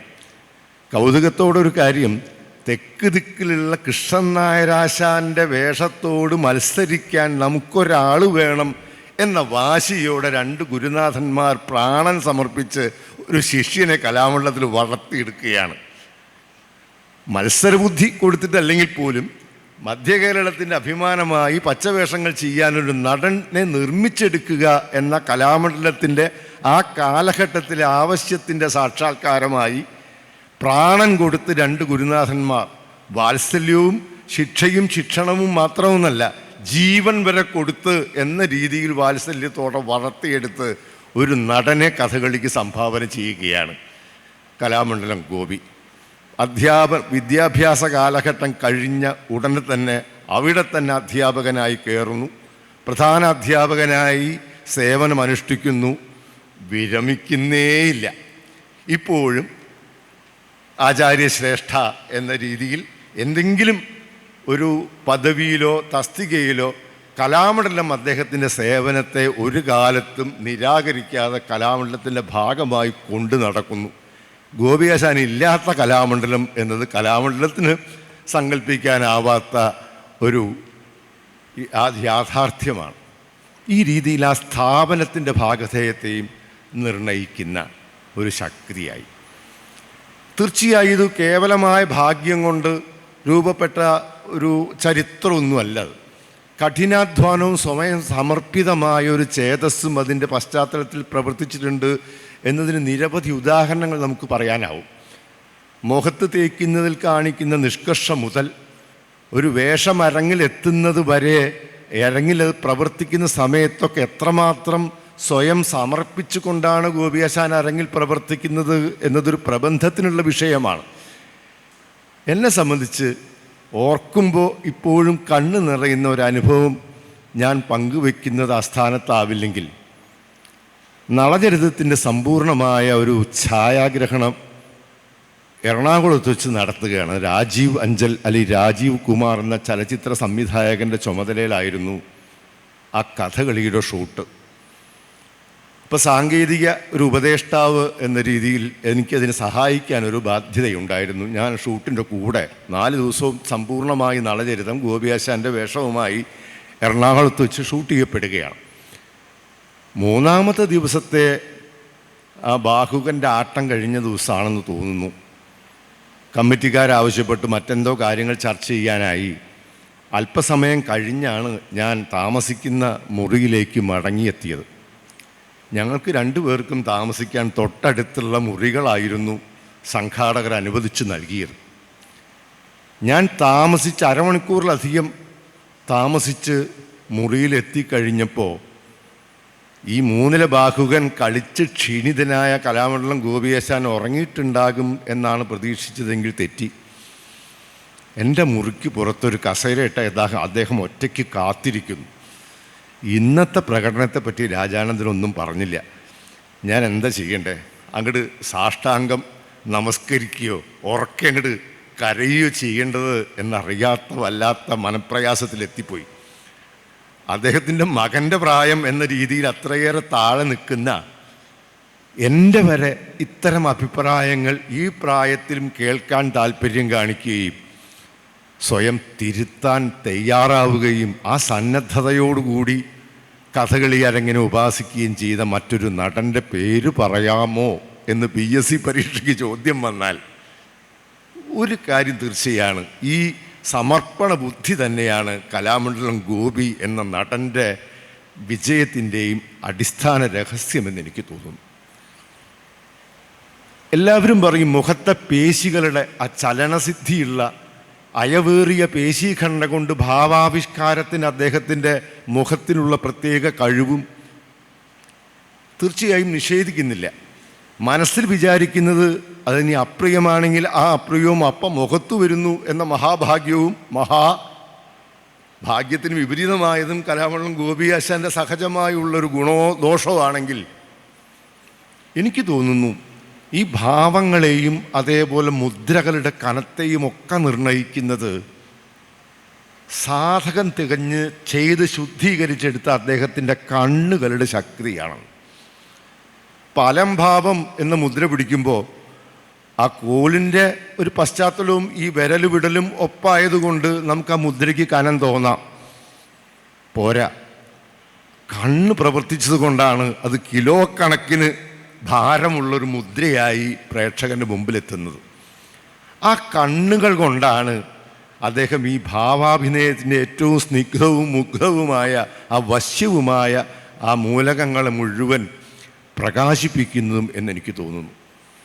ഗോപിയാശാനെ അനുകരിക്കാൻ ശ്രമിക്കുന്ന നടന്മാർക്ക് ആർക്കും നിർഭാഗ്യവശാൽ ഈ വശ്യമായ കണ്ണുകളുടെ ശക്തിയില്ലായ്കയും ഇത്ര കഥാപാത്ര കേന്ദ്രിതമായ ഔചിത്യബോധത്തോടെ കഥാപാത്രങ്ങളുടെ മനസ്സിനകത്തേക്ക് ആഴ്ന്നിറങ്ങി ആ പാത്രത്തെ അങ്ങനെ വിശകലനം ചെയ്യാനുള്ള സിദ്ധിയില്ലായ്കയും ആദ്യം പറഞ്ഞ ആ സ്വയം സമർപ്പിതമായ ഒരു ചേതസ്സില്ലായ്കയും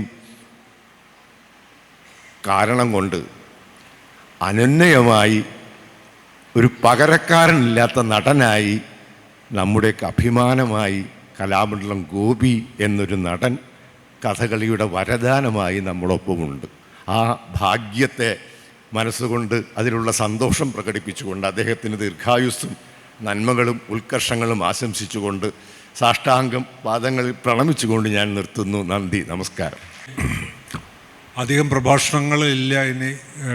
അവസാനമായിട്ട് കെ സി നാരായണൻ്റെ ഒരു പ്രഭാഷണമുള്ളത്. അതിനുശേഷം ഉച്ചഭക്ഷണം തയ്യാറായിട്ടുണ്ട്. അത് അതിന് ശേഷമാണ് അടുത്ത സെഷൻ ആരംഭിക്കുന്നത്. അപ്പോൾ പല സ്ഥലത്തു നിന്നും ആൾക്കാർ വന്നിട്ടുണ്ട്. ഇവിടെ തിരൂരിൽ നിന്ന് ദക്ഷിണ എന്ന് പറഞ്ഞ ഒരു കുട്ടി വന്നിട്ടുണ്ട്. 6ാം ക്ലാസ്സിലോ 7ാം ക്ലാസ്സിലോ ഒറ്റ പഠിക്കുക തോന്നുന്നു. അപ്പോൾ എന്തിനാ മോള് വന്നതെന്ന് ചോദിച്ചപ്പോൾ ഞാൻ ഫേസ്ബുക്കിലൊക്കെ കണ്ടിട്ട് എന്തോ അത് പ്രഭാഷണങ്ങൾ കേൾക്കാൻ വേണ്ടിയിട്ടാണ് വന്നതെന്ന് പറഞ്ഞു. അപ്പോൾ എന്നിട്ട് കേട്ടോ എന്ന് ചോദിച്ചു. കേട്ടു. എന്താ മനസ്സിലായെന്ന് ചോദിച്ചപ്പോൾ എനിക്കൊന്നും മനസ്സിലായില്ല എന്ന് പറഞ്ഞു. അപ്പോൾ അങ്ങനെയുള്ള ആൾക്കാരും സദസ്സിലുണ്ട്. അപ്പോൾ എന്തായാലും കെ സി നാരായണൻ മിക്കവാറും കഥകളിയെ പറ്റി പറയുന്നത് വളരെ എല്ലാവർക്കും മനസ്സിലാവുന്നതാണ്. കാരണം ഈ കഥകളിക്ക് അതിൻ്റേതായിട്ടുള്ള ചില സാങ്കേതിക ചില നൂലാമാലകളുണ്ട്. ഇപ്പോൾ കെ സി ബാബു മുന്നിലിരിക്കുന്നുണ്ട്. കെ സി ബാബു പറഞ്ഞാൽ എനിക്ക് കഥകളി ഒരിക്കലും മനസ്സിലാവില്ല, എനിക്കത് കാണാൻ താല്പര്യമുള്ള ആളല്ല. പക്ഷേ കെ സി ബാബു എല്ലാ പ്രഭാഷണങ്ങളും കേൾക്കുന്നുണ്ട്. അപ്പോൾ അതിലൊരു കടമ്പയുണ്ട് അതിനകത്ത്.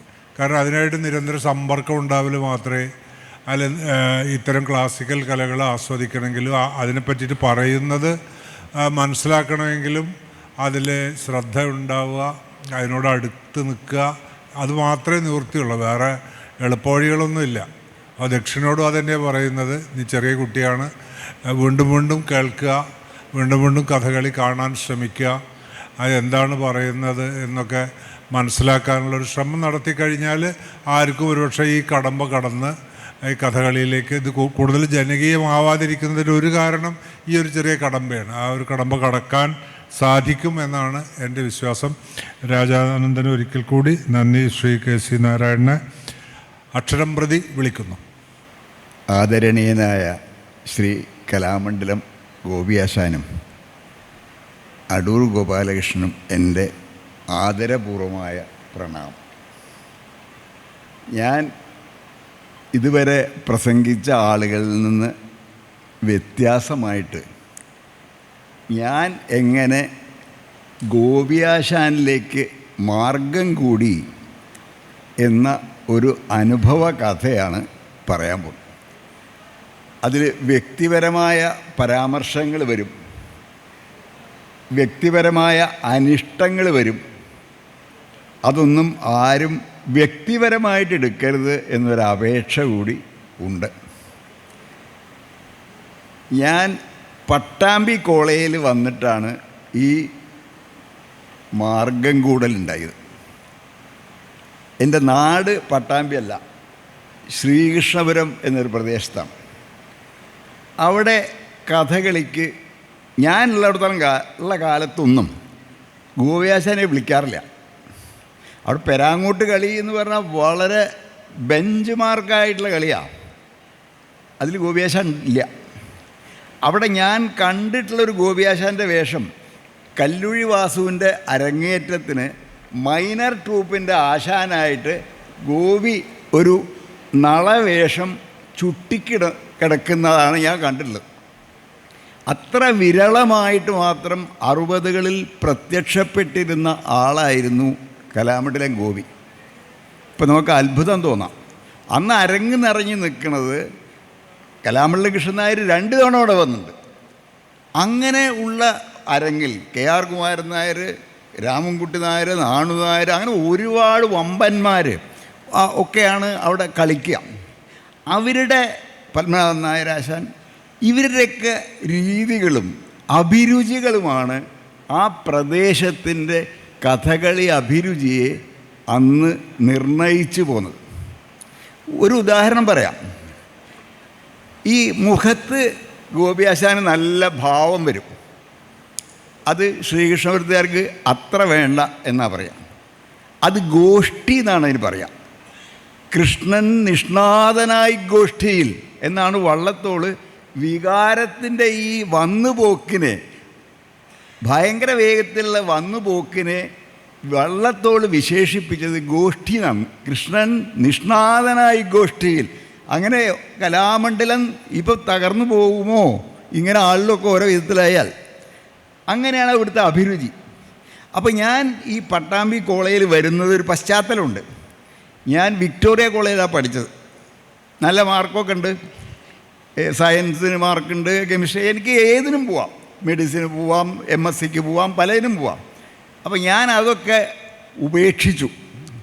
ഈ മലയാളം പഠിക്കണം വിചാരിച്ചു. അതെന്താ അതിൻ്റെ കാരണം എന്നാണെങ്കിൽ സാഹിത്യത്തിനോടുള്ള ഒരു കാമുകത്വം എന്ന് ഞാനതിനെ വിശേഷിപ്പിക്കും. അതിനുള്ളൊരു ഇഷ്ടം മാത്രമല്ല, ഒരു കാമുകത്വം. അത് വിചാരിച്ചിട്ടാണ് ഞാൻ ഈ പട്ടാമ്പി കോളേജിൽ MA മലയാളത്തിന് വന്നു ചേർന്നു. അപ്പോൾ അന്ന് തന്നെ എനിക്കിഷ്ടപ്പെട്ട കവിയായ ആറ്റൂർ രവിവർമ്മ അവിടെ ഉണ്ട്. മാഷ് പറഞ്ഞു, എനിക്ക് സയൻസിലൊക്കെ മാർക്കൊക്കെ ഉണ്ടല്ലോ, എന്തിനാ ഇവിടെ വന്ന്? അല്ല മാഷെ, ഞാൻ ഈ സാഹിത്യത്തിലൊക്കെ താല്പര്യമായിട്ടാണ്.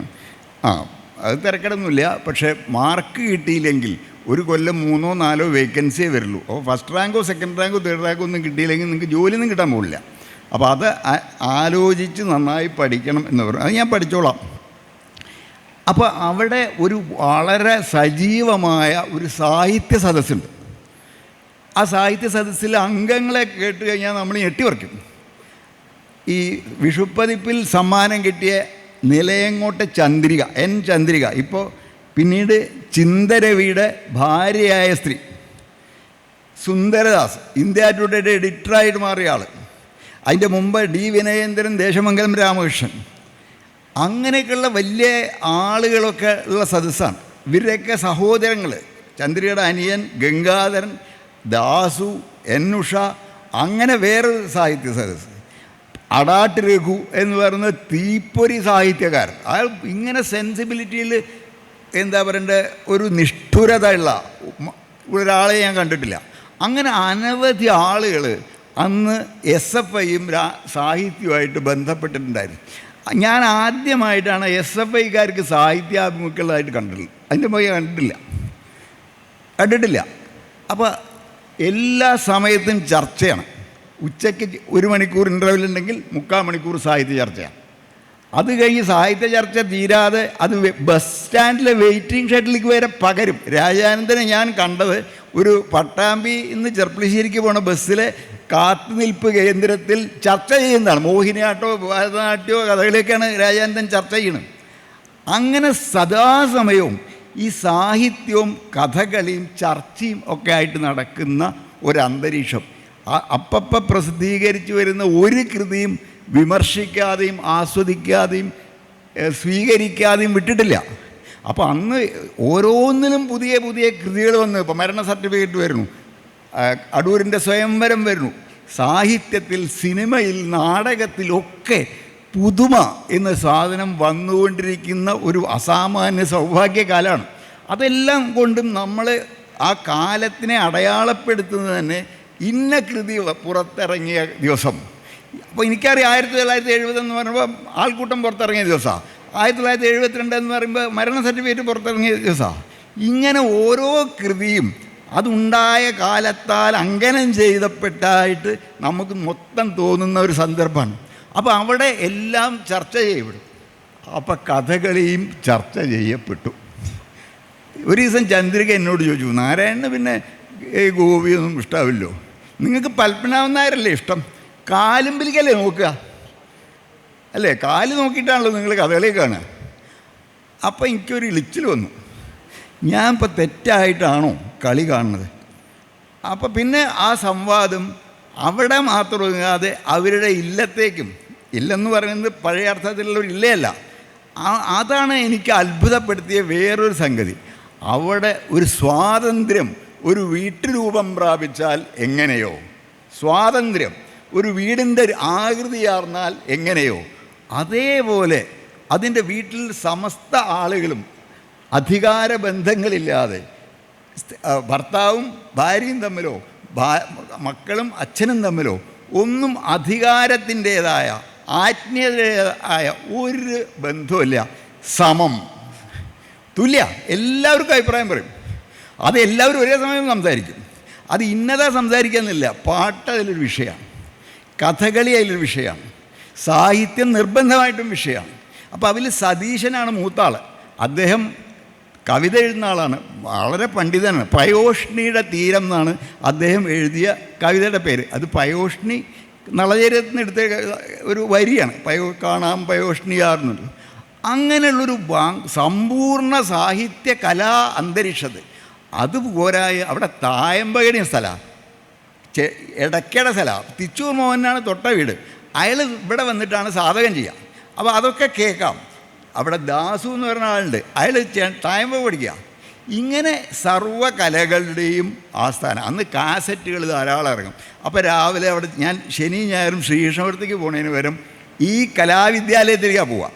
അപ്പോൾ അവിടെ സമ്പൂർണമായ ചർച്ച, അഭിപ്രായ പ്രകടനങ്ങൾ, അഭിപ്രായ വിനിമയങ്ങൾ, ഇങ്ങനെ ഉള്ള ഒരു അന്തരീക്ഷത്തിലൂടെ ഞാൻ കടന്നു പോയതോടുകൂടിയാണ് എനിക്ക് കലാമണ്ഡലം ഗോപി എന്നൊരാളുണ്ടെന്നും അദ്ദേഹത്തിൻ്റെ വേഷമാണ് നിങ്ങൾ കാണേണ്ടത് എന്നും ഉള്ള ഒരു ബോധ്യം നിലയങ്ങോട്ട് നിന്നാണ് കിട്ടിയത്.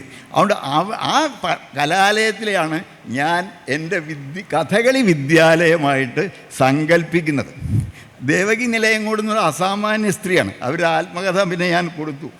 അതിൽ അവർക്കുള്ള സൂക്ഷ്മത, അവർക്ക് കഥകളി അതിസൂക്ഷ്മമായിട്ട് ആസ്വദിക്കും. അതുപോലെ കഥകളി പദങ്ങൾ അതിസൂക്ഷ്മമായിട്ട് ഇഷ്ടമാണ്. സാഹിത്യം 14-ാമത്തെ വയസ്സിൽ പാവങ്ങൾ വായിച്ച് ഞാൻ ഡീയിലെ മെത്രാന് മുമ്പിൽ നമസ്കരിക്കുമെന്നും എന്ന് എഴുതിയ ആളാണ്. മറ്റാൾ ശിവനും വിഷ്ണുവിനൊക്കെ നമസ്കരിക്കുമ്പോൾ ഞാൻ രാവിലെ എഴുന്നേറ്റാൽ പാവങ്ങളുടെ കഥാപാത്രമാണ്, ഡീയിലെ മെത്രാന് വേണ്ടി ഞാൻ നമസ്കരിക്കും. അങ്ങനൊരു അസാധാരണ സ്ത്രീയാണ്. സ്വാതന്ത്ര്യബോധം, വ്യക്തിത്വബോധം ഇതെല്ലാം അവരിൽ വിതരണം ചെയ്യപ്പെട്ടിട്ടുണ്ട്. ഇങ്ങനെയുള്ളൊരു അന്തരീക്ഷത്തിലൂടെ ഞാൻ കടന്നു പോയപ്പോൾ ആണ് ഈ പുതിയൊരു ഭാവുകത്വം വന്നു എന്ന് എനിക്ക് മനസ്സിലായത്. അത് സാഹിത്യത്തിൽ വന്നു, കൊട്ടിൽ വന്നു. അവിടുന്നാണ് പല്ലാവൂരപ്പുമാരാർ എന്നൊരാളുണ്ട് എന്ന് ഞാൻ മനസ്സിലാക്കുന്നത്. ഞങ്ങളവിടെ അവരൊന്നും വരാറില്ല, കലാമണ്ഡലം ഗോപി വരാറില്ല, പല്ലാവൂരപ്പുമാരാരും വരാറില്ല. അവിടെ ഒരു നിശ്ചിത വഴിയിലുള്ള ആളെ വരുള്ളൂ. അപ്പോൾ അങ്ങനെ യാഥാസ്ഥിതികമായിട്ടുള്ള ഒരഭിരുചി വെച്ചു പുലർത്തുന്ന ഒരു പ്രദേശത്തുനിന്ന് ഞാൻ പെട്ടെന്ന് വേറൊരു ലോകത്തിലേക്ക് മാറുക.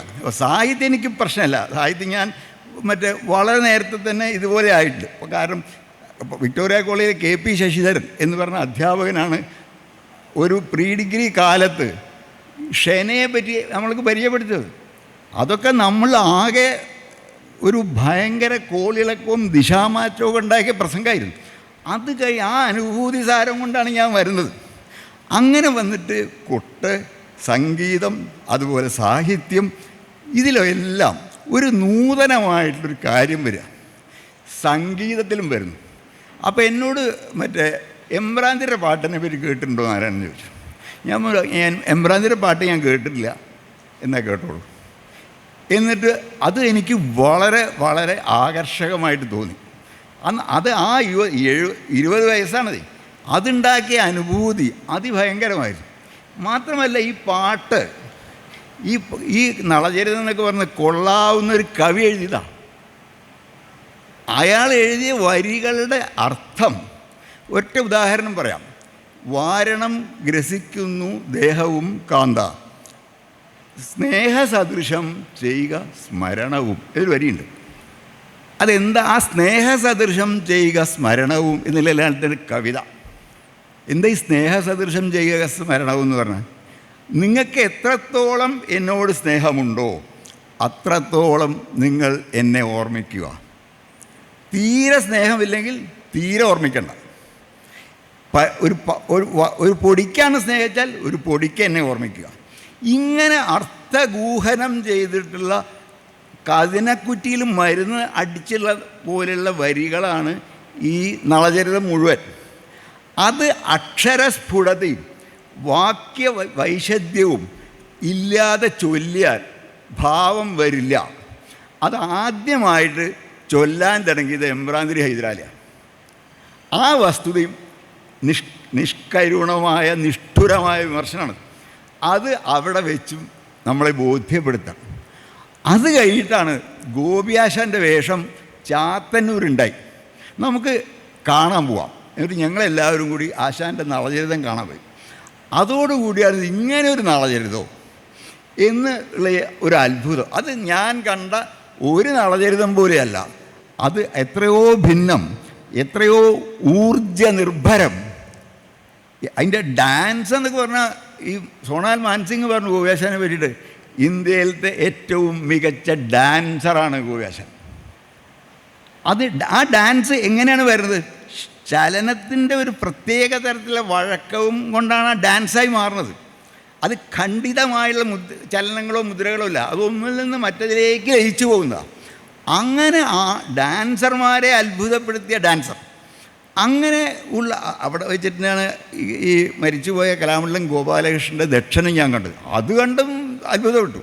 അത് വല്ലാത്ത കേമനായ ഒരു വേഷക്കാരനാണ്, ആ കാലത്തിൽ മരിച്ചുപോയി. ഇങ്ങനെ ഈ പാട്ടിൽ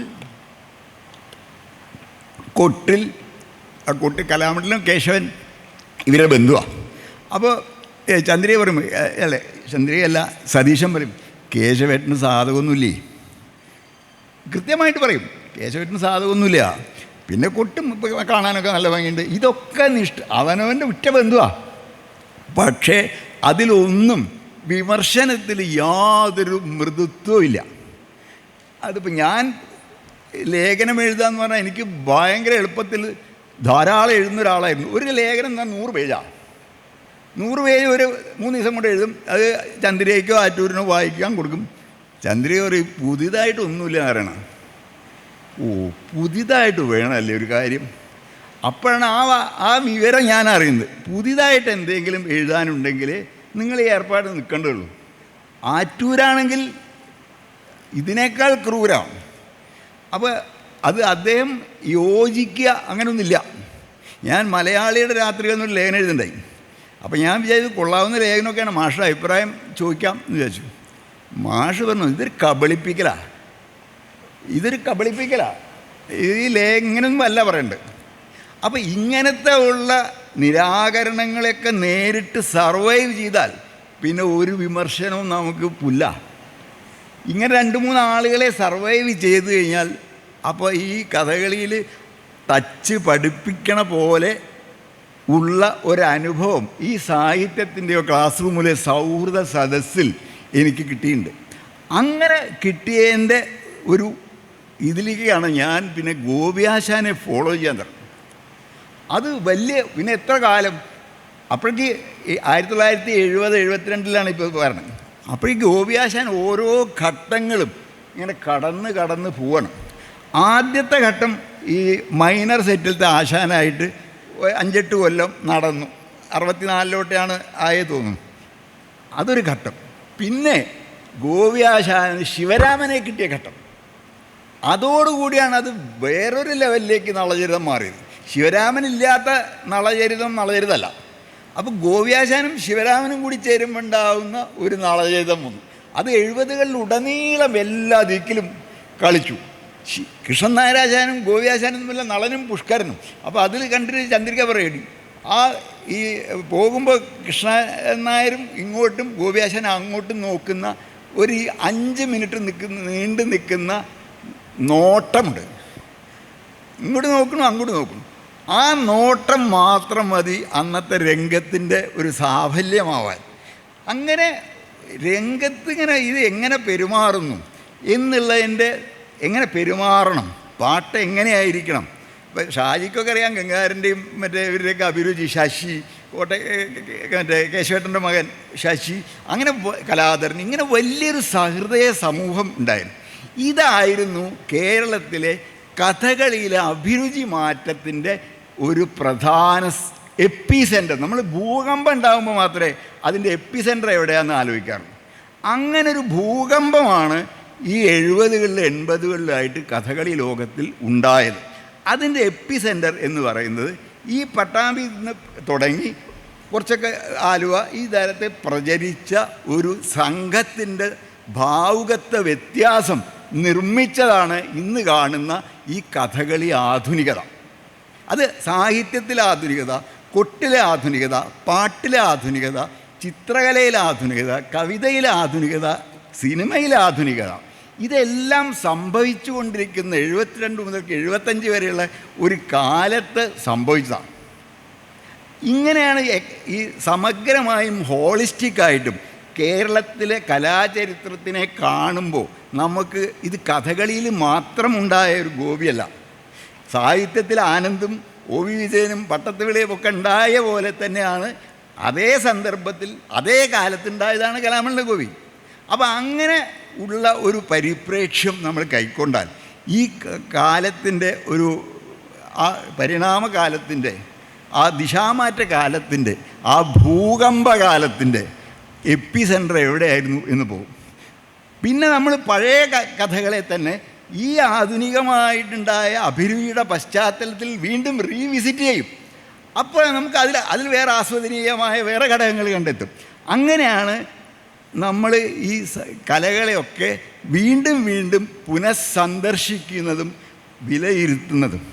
ഇങ്ങനൊരു വിദ്യാഭ്യാസത്തിനും വിദ്യാമാറ്റത്തിനും കാരണമായത് ഈ പട്ടാമ്പി കോളേജിലും അവിടുത്തെ ആ വിദ്യാർത്ഥി സമൂഹത്തിലും അവിടുന്ന് അവരുടെ വീട്ടിലും ആ വീട്ടിൽ നിന്ന് പരന്നൊഴുകിയ പൊതുവിടത്തിലും ഒക്കെ വന്ന അഭിരുചി മാറ്റമാണ് ഇതുപോലുള്ള കലാകാരന്മാർക്ക് ആസ്വാദകരെ ഉണ്ടാക്കിയതും ആ ആസ്വാദകർ വീണ്ടും വീണ്ടും അദ്ദേഹത്തെ തന്നെ കാണാൻ ആഗ്രഹിച്ചതും ഒക്കെയായുള്ള ചരിത്രം. പിന്നത്തെ ചരിത്രം 70 മുതൽക്ക് 72 മുതൽക്കുള്ള ഇന്നത്തെ ചരിത്രം മുഴുവനായിട്ടും ഈ എന്താ പറയണ്ടേ കലാമണ്ഡലം ഗോപിയാശാൻ ഉള്ളടങ്ങുന്ന ചരിത്രമാണ്. അപ്പം ഞാൻ അന്ന് മുതലേ വളരെ നേരത്തെ തന്നെ ഈ രാമൻകുട്ടി നായരുടെ കത്തിവേഷത്തിനോട് വലിയ ഭ്രമമുള്ള ഒരാളായിരുന്നു. അപ്പോൾ മറ്റേ ഈ നിലയങ്കോട്ട് സ്വർണം അവരെന്നോട് പറഞ്ഞു, ഈ കഥകളിയിൽ കത്തിവേഷം മാത്രമേ ഉള്ളൂ വെച്ചാൽ കെ സി നാരായണൻ പറഞ്ഞത് ശരിയാണ്, പക്ഷേ വേറെയും വേഷങ്ങളൊക്കെ ഇല്ലേ? വേറെയും വേഷങ്ങളൊക്കെ ഉണ്ട്. എന്നാൽ അപ്പോൾ അതുകൂടെ ഒന്ന് കൂട്ടി നോക്കൂ. ഇങ്ങനെ സൗമ്യമായിട്ടാണെങ്കിലും നമ്മളെ ആഴത്തിൽ ഖണ്ഡിക്കുന്ന വാദപ്രതിവാദങ്ങളും എതിർവാദങ്ങളും ചർച്ചയ്ക്ക് ആധാരമാവുന്ന സംഗതികളും ഒക്കെ അവിടെ ഉണ്ടായി. അത് ഇതിൽ മാത്രമല്ല, ഇതിന്ന് പെട്ടെന്ന് പാട്ടിലേക്ക് പോകും, ഇവിടുന്ന് പെട്ടെന്ന് ബാലമുരളീകൃഷ്ണൻ്റെ കാസറ്റ് വയ്ക്കും. അങ്ങനെ ഒന്ന് തനിയെ നിൽക്കുന്നില്ല. ഇങ്ങനെ ഒന്നിൽ നിന്ന് മറ്റൊന്നിലേക്കും വേറൊന്ന്, പിന്നെ ചിന്തരവി ആ കുടുംബത്തിലേക്ക് വന്നു, പിന്നെ രവിയുടെ എഴുത്തിലേക്ക്, ഇങ്ങനെ എല്ലാം ചെയ്ത ആ ദേവകി നിലയങ്കോടാണ് ആ വീട്ടിലെ കേന്ദ്ര കഥാപാത്രം. ഞാൻ അതുകൊണ്ടാണ് ഭാഷാഭൂഷണിൽ അവരുടെ ആത്മകഥ ഞാൻ കേട്ടിരുന്ന് പകർത്തി എഴുതി പ്രസിദ്ധീകരിച്ച ഒരു നന്ദി പ്രകടനമാണ്. അങ്ങനെയുള്ള ഒരു വലിയ ഹിസ്റ്ററിയാണ് ഗോപിയാശാൻ്റെ വേഷത്തിനുള്ള ആസ്വാദക മനസ്സിൽ സംഭവിച്ചത്. ഇപ്പം എൻ്റെ ഭാര്യ ഈ പാറശ്ശേരി ഭാഗത്ത് നിന്ന് വന്നാൽ അവിടെ വീട്ടിലെ എല്ലാ ആളുകൾക്കും ഷാരടി വാസുവും അതുപോലെ പത്മനാഭൻ നായരും രാമൻകുട്ടി നായരും ഇവരാണ് ഏറ്റവും വലിയ എന്താ പറയേണ്ടത് കളി വേഷക്കാർ. കലാമണ്ഡലം ഗോപി അവർ നിഘണ്ടുവിലേക്ക് എത്തിച്ചേർന്നില്ല. പക്ഷേ ഷീലയ്ക്ക് അങ്ങനെയല്ല. ഷീലയ്ക്ക് കലാമണ്ഡലം ഗോപി കഴിച്ച് വേറെ നടന്നില്ല. ഭ്രമം എന്ന് പറഞ്ഞാൽ അത്ര ഭ്രമ. അപ്പം അവർ ഒരു ദിവസം എനിക്കൊരാശയുണ്ട്. അപ്പോൾ എന്താണ് ആശ? എനിക്ക് ഒരു കൃഷ്ണമുടി പണിഞ്ഞ് ആശാന് സമർപ്പിക്കണമെന്നുണ്ട്. ഞാൻ പറഞ്ഞു അതിനെന്താ വേണ്ടത്, നമുക്ക് ഏർപ്പാടാക്കിയാൽ കുഴിക്കാട് പ്രദീപനോട് ഏർപ്പാടാക്കിയാൽ മതി, ഒരു പ്രശ്നമില്ല. മറ്റേ കൃഷ്ണമുടിയും കിട്ടും, എത്ര കൃഷ്ണമുടി വേണമെങ്കിൽ അത്ര കൃഷ്ണമുടി അയാൾ പണിഞ്ഞേരും, അയാൾ ഏർപ്പാടാക്കി. എന്നിട്ട് പ്രദീപും ഞാനും ഷീലയും കൂടിയിട്ട് ആശാൻ്റെ മറ്റേ വീട്ടിൽ ചെന്ന് അത് സമർപ്പിച്ചു. അത് ഒരാൾ 27,000 രൂപയാണ് വില. അത് ഒരാൾ മനസ്സാ അർപ്പിക്കുന്ന ഒരു എല്ലാത്തിനും കൂടി അർപ്പിക്കുന്ന ഒരു ആസ്വാദകയുടെ, പുരുഷനും കൂടിയല്ല, ഒരാസ്വാദകയുടെ നന്ദി പ്രകടനമാണ്. ആ ഉപഹാരം ഞാൻ ഇപ്പോഴും ആശാനെ അർപ്പിക്കുകയാണ്. അങ്ങനെയുള്ള ഒരു അഭിരുചി മാറ്റത്തിൻ്റെ പ്രതീകമാണ് കലാമണ്ഡലം ഗോപി. ഓരോ വേഷക്കാരൻ വരുമ്പോഴും നമ്മൾ വിചാരിക്കും ഇയാളോടുകൂടി കഴിഞ്ഞു കേട്ടോ. ഇപ്പോൾ രാമൻകുട്ടി നായരെ വേഷം കണ്ട ആളിലൊക്കെ എൻ്റെ വീട്ടിലുള്ള എല്ലാ ആളുകളും, എൻ്റെ അച്ഛൻ പട്ടിക്കാന്തൊട്ട് വേഷം കണ്ട ആളാണ്, ഒരു 10 കൊല്ലെങ്കിലും പട്ടിക്കാന്തൊട്ട് വേഷം കണ്ടിട്ടുള്ള ആളാണ്. രാമൻകുട്ടി നായരുടെ വേഷം കാണാൻ നീങ്ങിയപ്പോൾ രാമൻകുട്ടിയാട്ടോ മേലെ എന്ന് പറഞ്ഞു. ആ വേഷത്തിൻ്റെ പ്രവൃത്തി കൊണ്ടൊക്കെ രാമൻകുട്ടിയാണ് മേലെ. അത് കഴിഞ്ഞ് ഗോപിയ മേലെ എന്ന് പറയാൻ പറ്റില്ല, കാരണം രാമൻകുട്ടിയിൽ സ്തംഭിച്ചു. അങ്ങനെ പക്ഷേ ഗോപിയാശാൻ കണ്ടു കഴിഞ്ഞാൽ ഇതാണ് ഈ കഥകളുടെ സമസ്ത സൗഭാഗ്യത്തിൻ്റെയും കേശഭാര കിരീടം എന്ന് നമുക്ക് തോന്നുന്ന മട്ടിൽ അത്ര സമ്പന്നവും അത്ര ഔത്കൃഷ്ടപൂർണവുമായുള്ള ഒരു അഭിനയവും നർത്തകനും, സർവോപരി നർത്തകൻ, ഞാൻ അങ്ങനെ പറയാം, ഡാൻസറാണ്. എന്തൊരു ഡാൻസാ! ആ വിമതരാം കൗന്ദേയരെ സമരേ നിഗ്രഹിച്ചു എന്നുള്ള ആ പദം, ആ സമരം മുഴുവൻ, കുരുക്ഷേത്ര യുദ്ധം മുഴുവൻ ഈ ശരീരം കൊണ്ട് ആവിഷ്കരിക്കുന്നുണ്ട് രംഗമുണ്ട് കർണശപഥത്തിൽ. അത് കണ്ടു കഴിഞ്ഞാൽ മതി എന്തൊരു നർത്തകനാണ് അദ്ദേഹം. അങ്ങനെയുള്ള ഒരു അസാമാന്യ സിദ്ധിയുള്ള അദ്ദേഹത്തിന് മുമ്പിൽ ഞാൻ എൻ്റെ സാഷ്ടാംഗ പ്രണാമം അർപ്പിച്ചുകൊണ്ട് എൻ്റെ എല്ലാ വാക്കുകളും ഞാൻ സമാഹരിക്കുന്നു. അങ്ങക്ക് എൻ്റെ എല്ലാ വിധത്തിലുള്ള ദീർഘായുസ്സും ഇതൊക്കെ പ്രാർത്ഥിച്ചുകൊണ്ട് ഞാൻ അവസാനിപ്പിക്കുന്നു. നന്ദി, നമസ്കാരം. എൻ്റെ ഭാഷയിൽ തന്നെ പറയട്ടെ, ഗംഭീരായി. അങ്ങനെയാണ് കെ സി സാധാരണ പറയാം. എന്തായാലും ഈ പ്രഭാഷണം വളരെ ഗംഭീരമായി. കെ സി നാരായണന് നന്ദി.